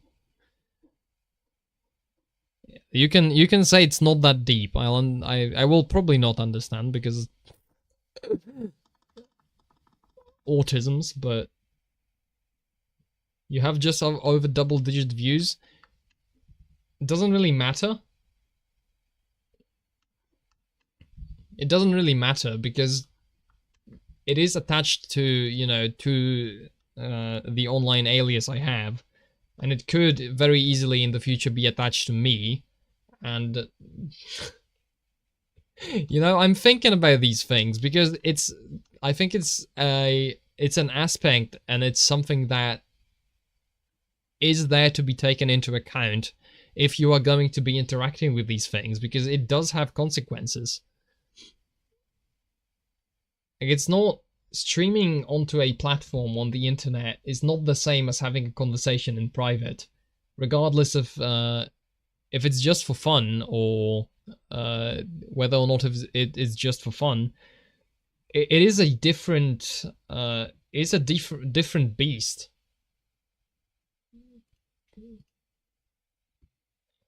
Whoops, I've just held tab instead of control. I am most definitely overthinking it. Don't get me wrong. This is like most definitely textbook overthinking for the size, and you could have the approach of just I'll deal with the problems where they come up, but abstract it away from me personally, because these, like, I have the exact same questions about the general, like, the general idea of streaming on the internet, and you know, there being content available from people all over the world to anybody in the world anywhere, and then you know, a lot of people having a very permanent footprint on the internet of their behavior, which it doesn't matter now. For example, like for now, you know, I'm just a dude who like nobody's particularly interested in, and that is true for like the vast majority of people who use these technologies. It is exactly like that. You are just a dude and nobody really cares until you are no longer just a dude, and then the backlog doesn't stop existing in that case. You have already built it and you can't take it back. And at the moment, currently, I do not know what my future will hold. Right? I do not know if I'll be or not be a dude that somebody is going to be interested in the future. And then, you know, the whole it's kind of like with privacy, right? You've got privacy, and then you've got people, it's like, who cares? Like, nobody cares about you, blah, blah, blah. You're just a dude. Nobody's interested in your personal data. Stop being a schizo. It's like, okay, I get it. But then on the other hand, as soon as somebody is interested in me, all the data is already there and indexable and easily searchable and can easily be, you know, attached to me and processed, etc.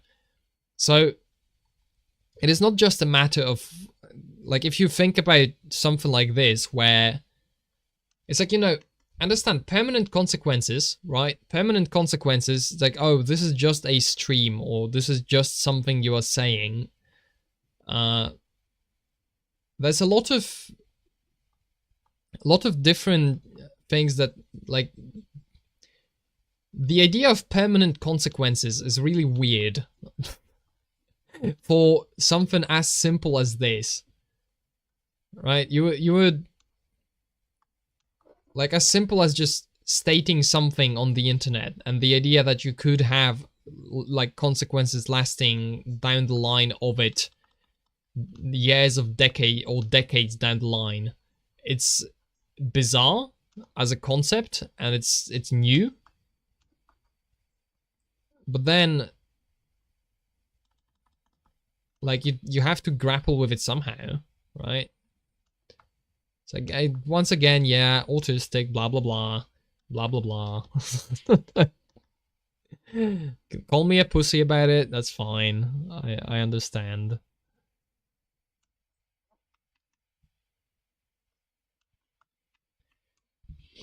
I find it interesting. And I do, because I am conflict avoidant in general and risk avoidant. There is certainly bleeding through hardcore in this. But then it's also a matter that I don't really have. Like, I think most people who just don't care about it dismiss it too easily for my autistic tastes. I'd like there to be a little more attention paid to this issue in general, because I think this is something to be like, you have people talking about the consequences of getting burnt later from something they posted ages ago and forgot, and, you know, then there's consequences for that. It's like, it's a very weird world to find yourself in, where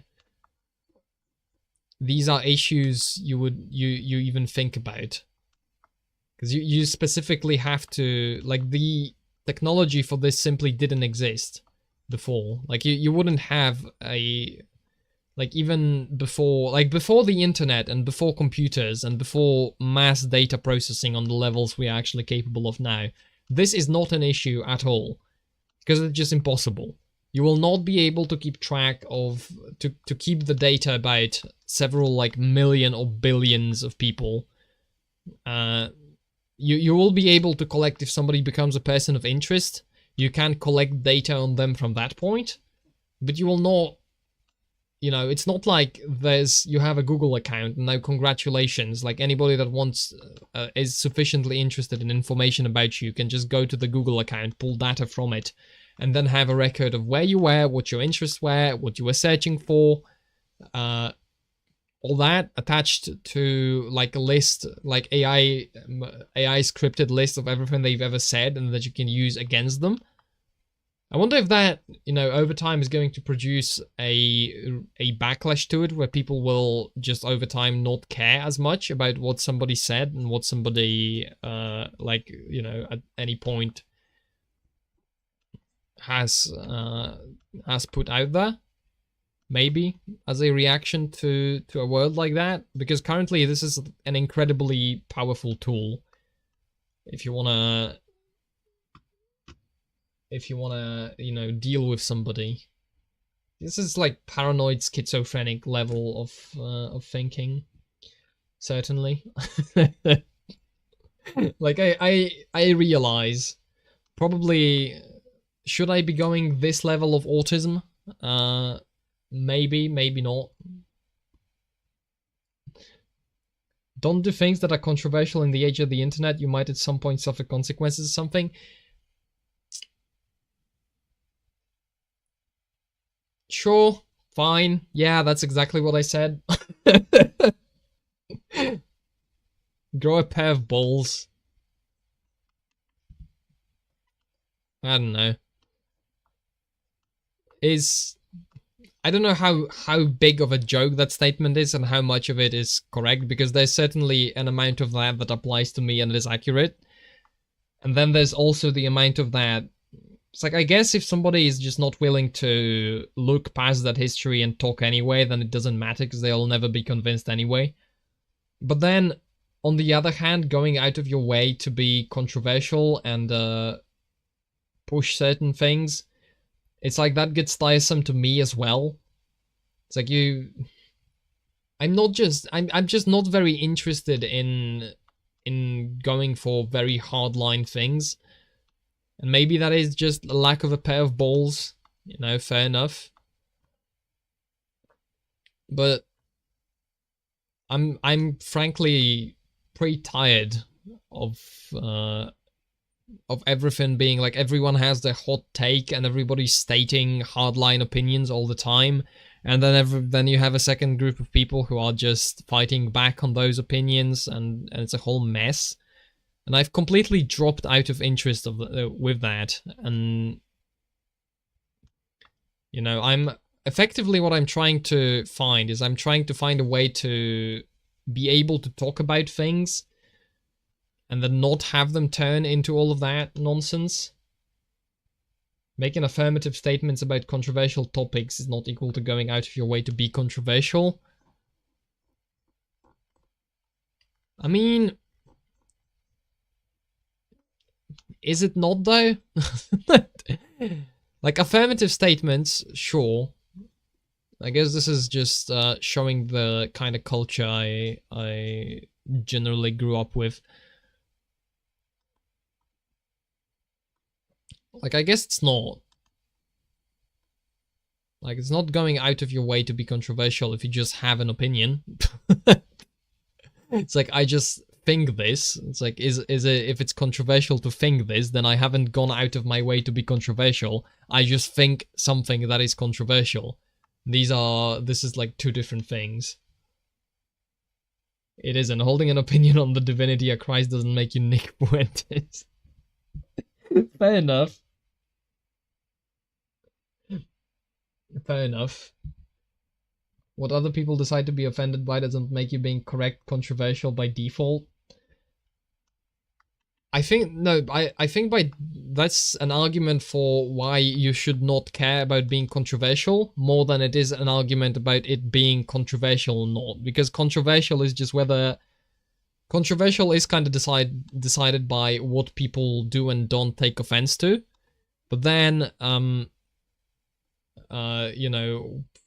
that is controversial, but whether you should or should not state it is different. So I guess this is a case of just me needing to grow a pair of balls. I think this is what this is going to end up converging on. I just have to process the information properly, and then we're going to be making all sorts of controversial statements.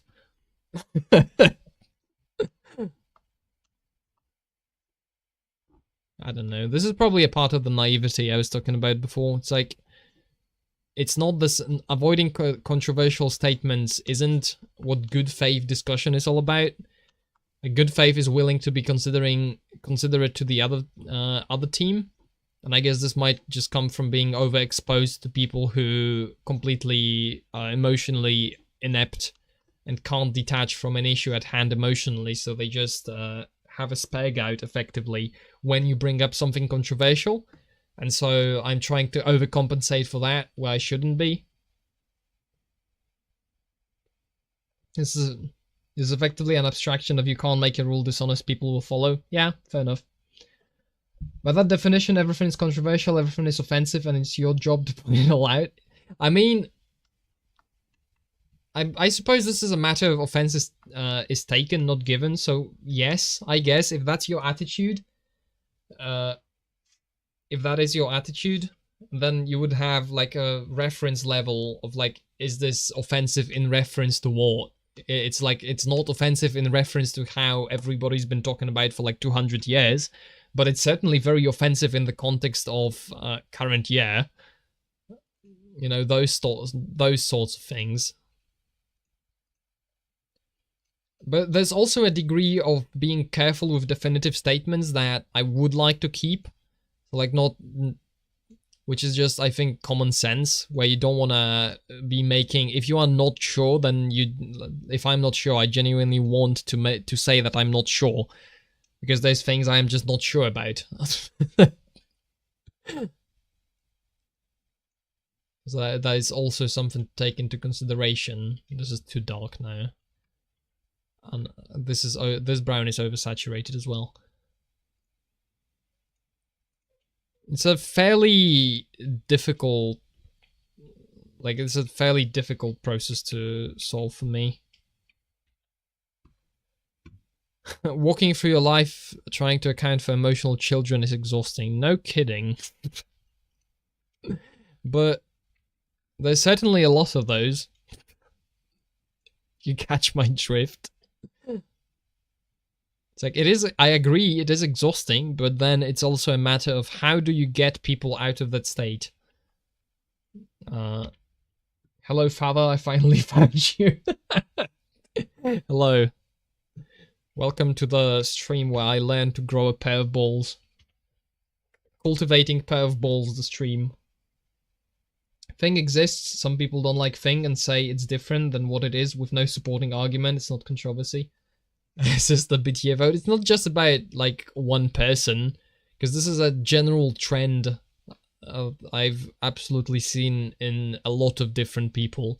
And in fact, like vast majority of issues around can be traced back to some form of this, where it's just people who, you know, noticing a problem is the problem.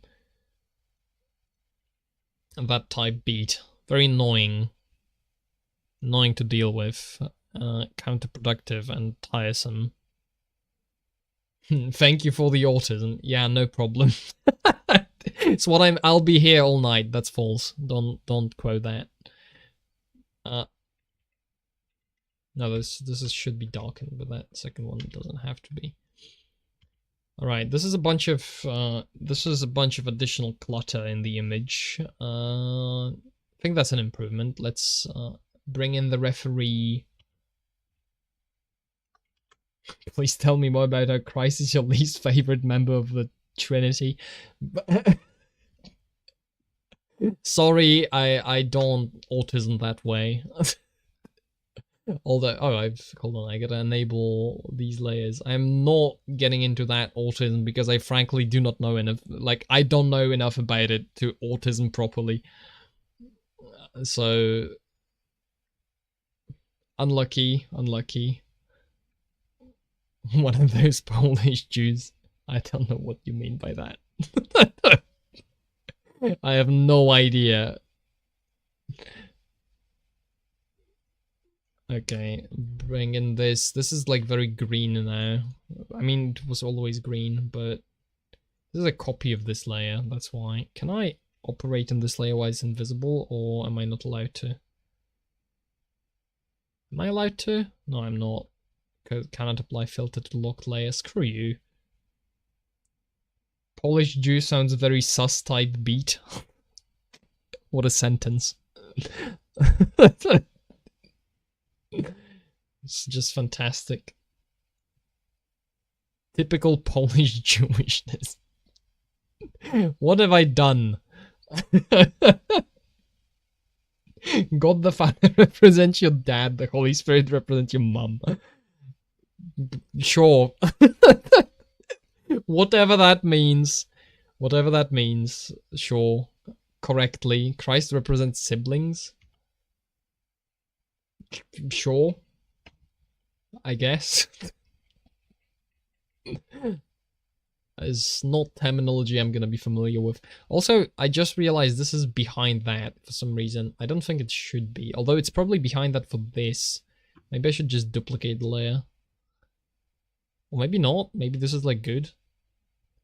We are done with autism. This is pure schizo hours now. Oh yeah.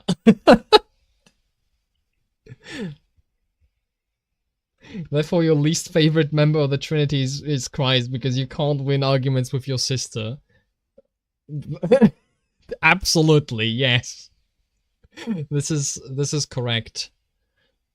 This is psychoanalysis of the highest order. I've been completely BTFO'd with facts and psychoanalysis, I think, is the conclusion of this. Absolutely, with... I don't know where the hell this is. No, don't get Dora in here. That's a bad idea. Do not do that. We are gonna create an autism singularity, and none of us will ever recover from that. Okay, let's compare the before and after, I guess, and then I'm gonna probably... Wait, this is the before? Okay, that detail. No, God, please, no! No! Alright. These additional details do a lot for this. I don't know how old is... No, this is the previous expert. Like, this adds a lot.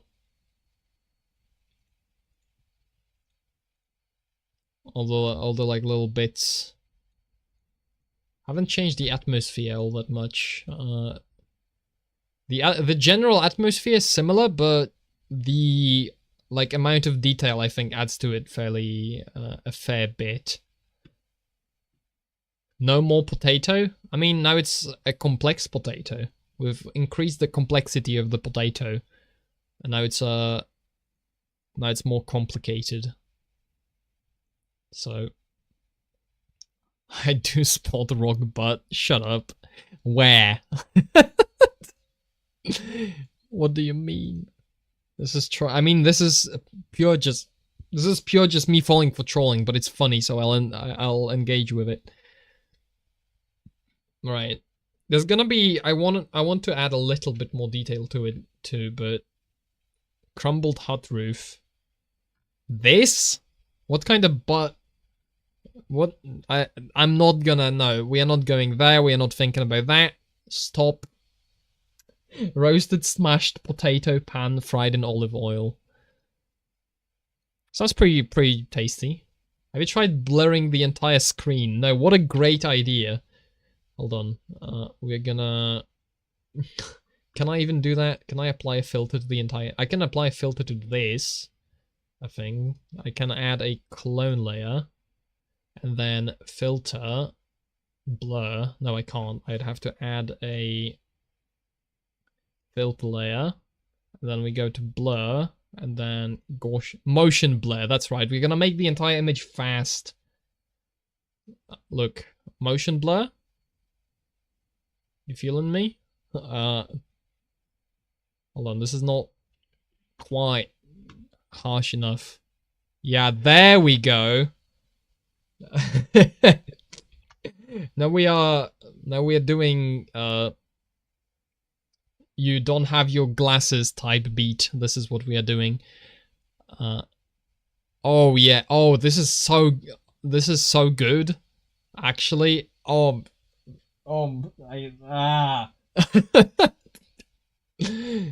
Need for Speed Nitro's effect. I don't know what that looks like, but This will probably have to do. Can I stack multiple layers on top of this? Probably can add another layer on top of it with another filter. Like, yeah, sure. Let's do this. This is great. Why not? Oh yeah, look at that. So good. Wonderful. We could maybe even add cross-channel color adjustment curves and then do something like this. I think this is gonna make it feel like a premium type image. Trees are going fast. Yeah, like this. Or maybe instead like this filter, for example, oil paint, which is just instantly gonna turn this into like a whole, like it's gonna look like a painting. But we're gonna increase the smoothness of it, so it just looks completely smeared and gives me like motion sickness. Or maybe we're gonna turn it into pixel art. Look at that. How's...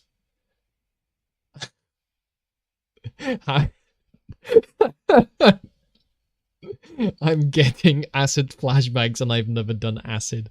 This is the experience. What else could we do? Enhance. That's right. Okay, hold on. We are gonna delete the motion. No. We're gonna have the motion blur layer, and instead we are going to... We're gonna replace the motion blur image with something else. What else? Add the mechanical elves. Sure. I'll get Alex Jones in here as a filter. Wait, what is this? Oh, posterize. Emboss in all directions. Now this looks great. Edge detection. Wow. Oh, there you go. We found the LSD filter. It's pretty good. What's a Gaussian high pass? Nothing, apparently. Height to normal map. That's kind of cool. It like made the image bumpy. That's kind of cool. But this is like the premium LSD experience. Ace roller vibes. Oh, I found maximize and min. Oh, this looks sick actually. I accidentally found a very cool filter. This looks sick. In a completely alternative world where I am more creative than Sunny Scene number 5078, I could maybe use this color combination. We could keep this for later and then maybe make something like this. This looks sick. Okay, let's see what else is available. Mean removal. This is very crunchy. Ori in the Blind Forest After Dark. Ori in the Blind LSD Trip. Yeah, something like that. Sharpen, unsharp, wavelet noise reducer, map, gradient map. Oh, we can make it sepia, I guess. Normalize. Wonderful. This is now this is what I can now this is something I can post on Instagram, right? That's just about the correct amount of filter applied to the image. I think. Paletize. Nah. The piss filter. We finally found it. Round corners. What do you mean? Round corners. Random noise. What do you think about this?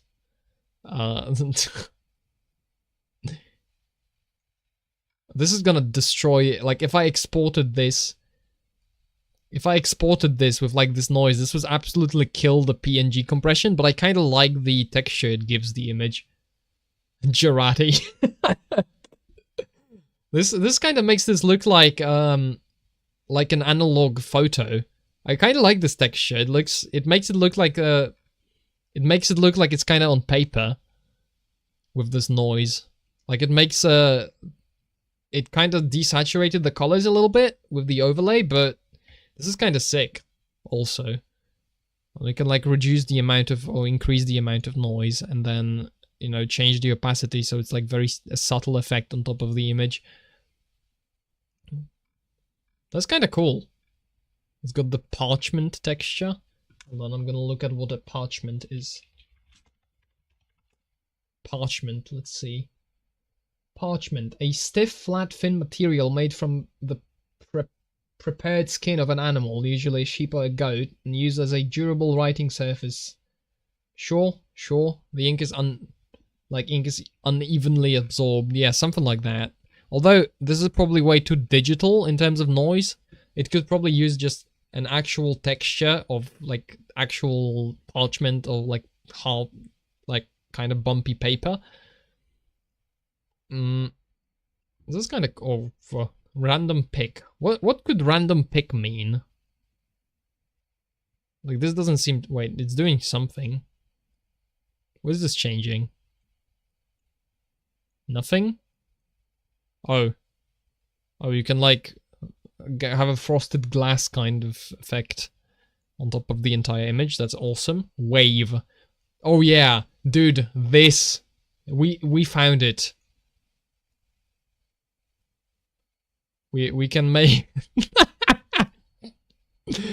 we can make the whole image shaky. Look at this. Shift amplitude. Oh yeah.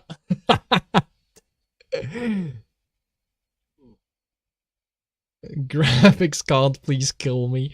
No, it's fine. It's just running a shader on top of the image. Shape triangle. Look at that. This is what we want to do.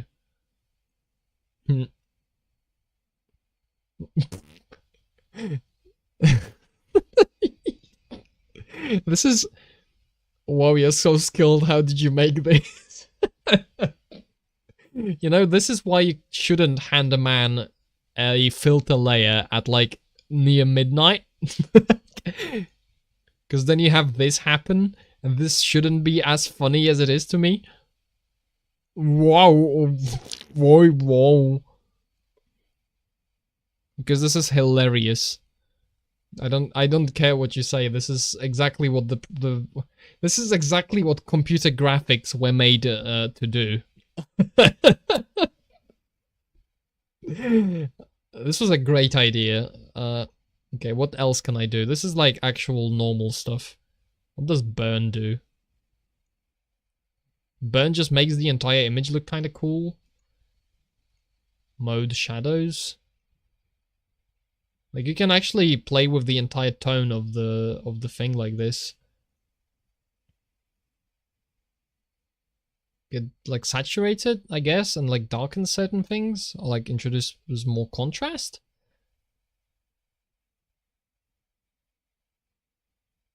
Which is probably, the entire thing is probably going to need it, because I am, I'll probably need like a... I have no mouth and I must scream. Graphics card. This is probably gonna need color correction, so we can do a little bit of rebalancing on the colors. On the entire thing, like post-process, like make the shadows very magenta. These streams are great because you're at your peak midnight delirium and most of us are enjoying lunch. This is true. I am most definitely not losing my mind at all. Not happening. Look, we can make the whole thing red. We can make the highlights cyan. No, these adjustments suck, actually. I don't know how to use them, and therefore they suck. So we're gonna stick with the curve editor, and we're just gonna make this a random curve where it just has like, we're gonna entirely destroy the whole image, I think. This looks fairly cool. What else is there? Desaturate. You can kind of tell that from the desaturated thing, you can kind of tell that I don't have enough contrast in this image. I think. Color adjustment. Oh, that's the curves I know. And love. I could probably play with this. It's like, wait, is there like a disable preview so I can see what this looked like before I did it? reset. Because I'm thinking just a little bit more contrast. Just a little bit of contrast goes a long way for this. Additional contrast. Whoa, or we could just turn it black and white.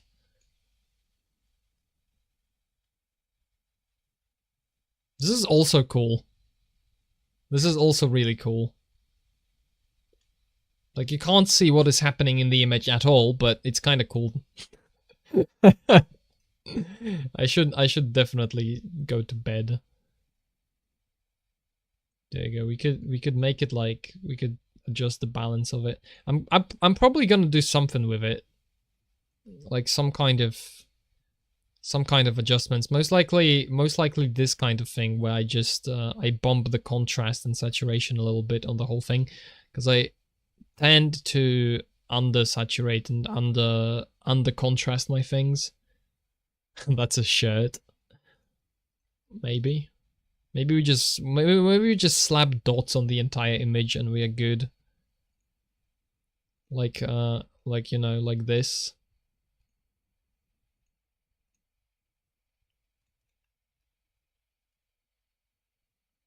And then just make the dots really big. And then, what am I doing? I should stop. Just came back to still messing with filters. I need to go to bed, but I'm putting it off by just doing this. Wait, posterize. We can go back to posterize and quantize the colors. So like, you know, like if I stuck with like no gradients, etc., this is what this would maybe look like a little bit, kinda. But it looks worse, so we're not doing that. You know what? Screw it. We're going back to motion blur. It was the first thing. It was the correct thing. It should have been the motion blur all along. We are just gonna make the image fast and call it a night, I think. Isn't it time vortex now? Nah, it's fine. It's fine. I'm out. I got out. Gaussian blur is better than motion blur. I lied about being out. We are adding Gaussian blur to the image.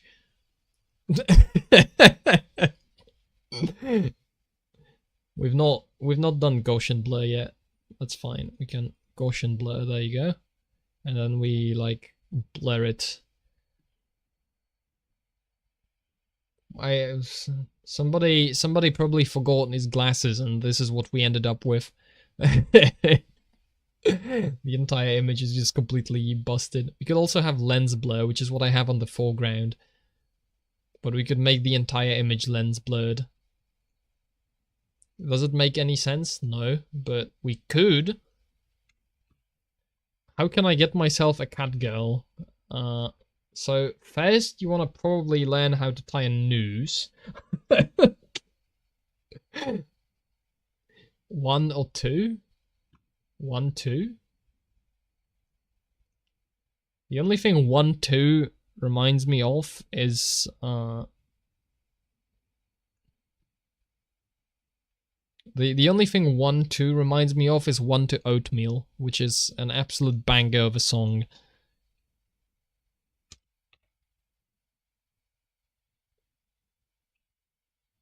Hi, Doctor.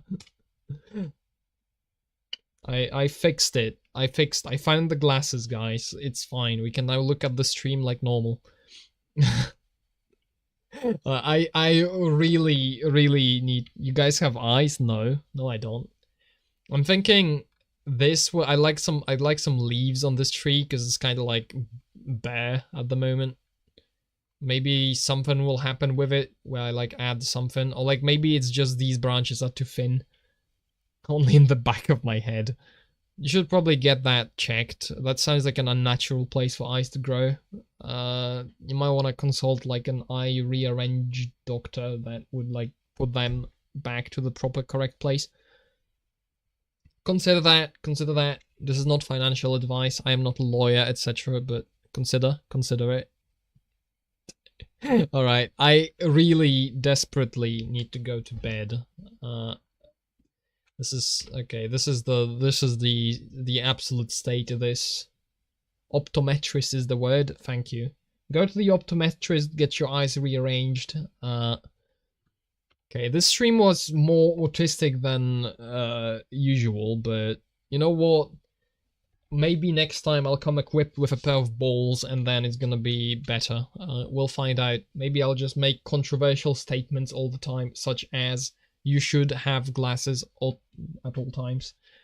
Anyway, thank you for watching. I'm going to bed because I'm very clearly unconscious anyway, so might as well equate the physical state with the mental state and just go sleep. So it's the optometrist,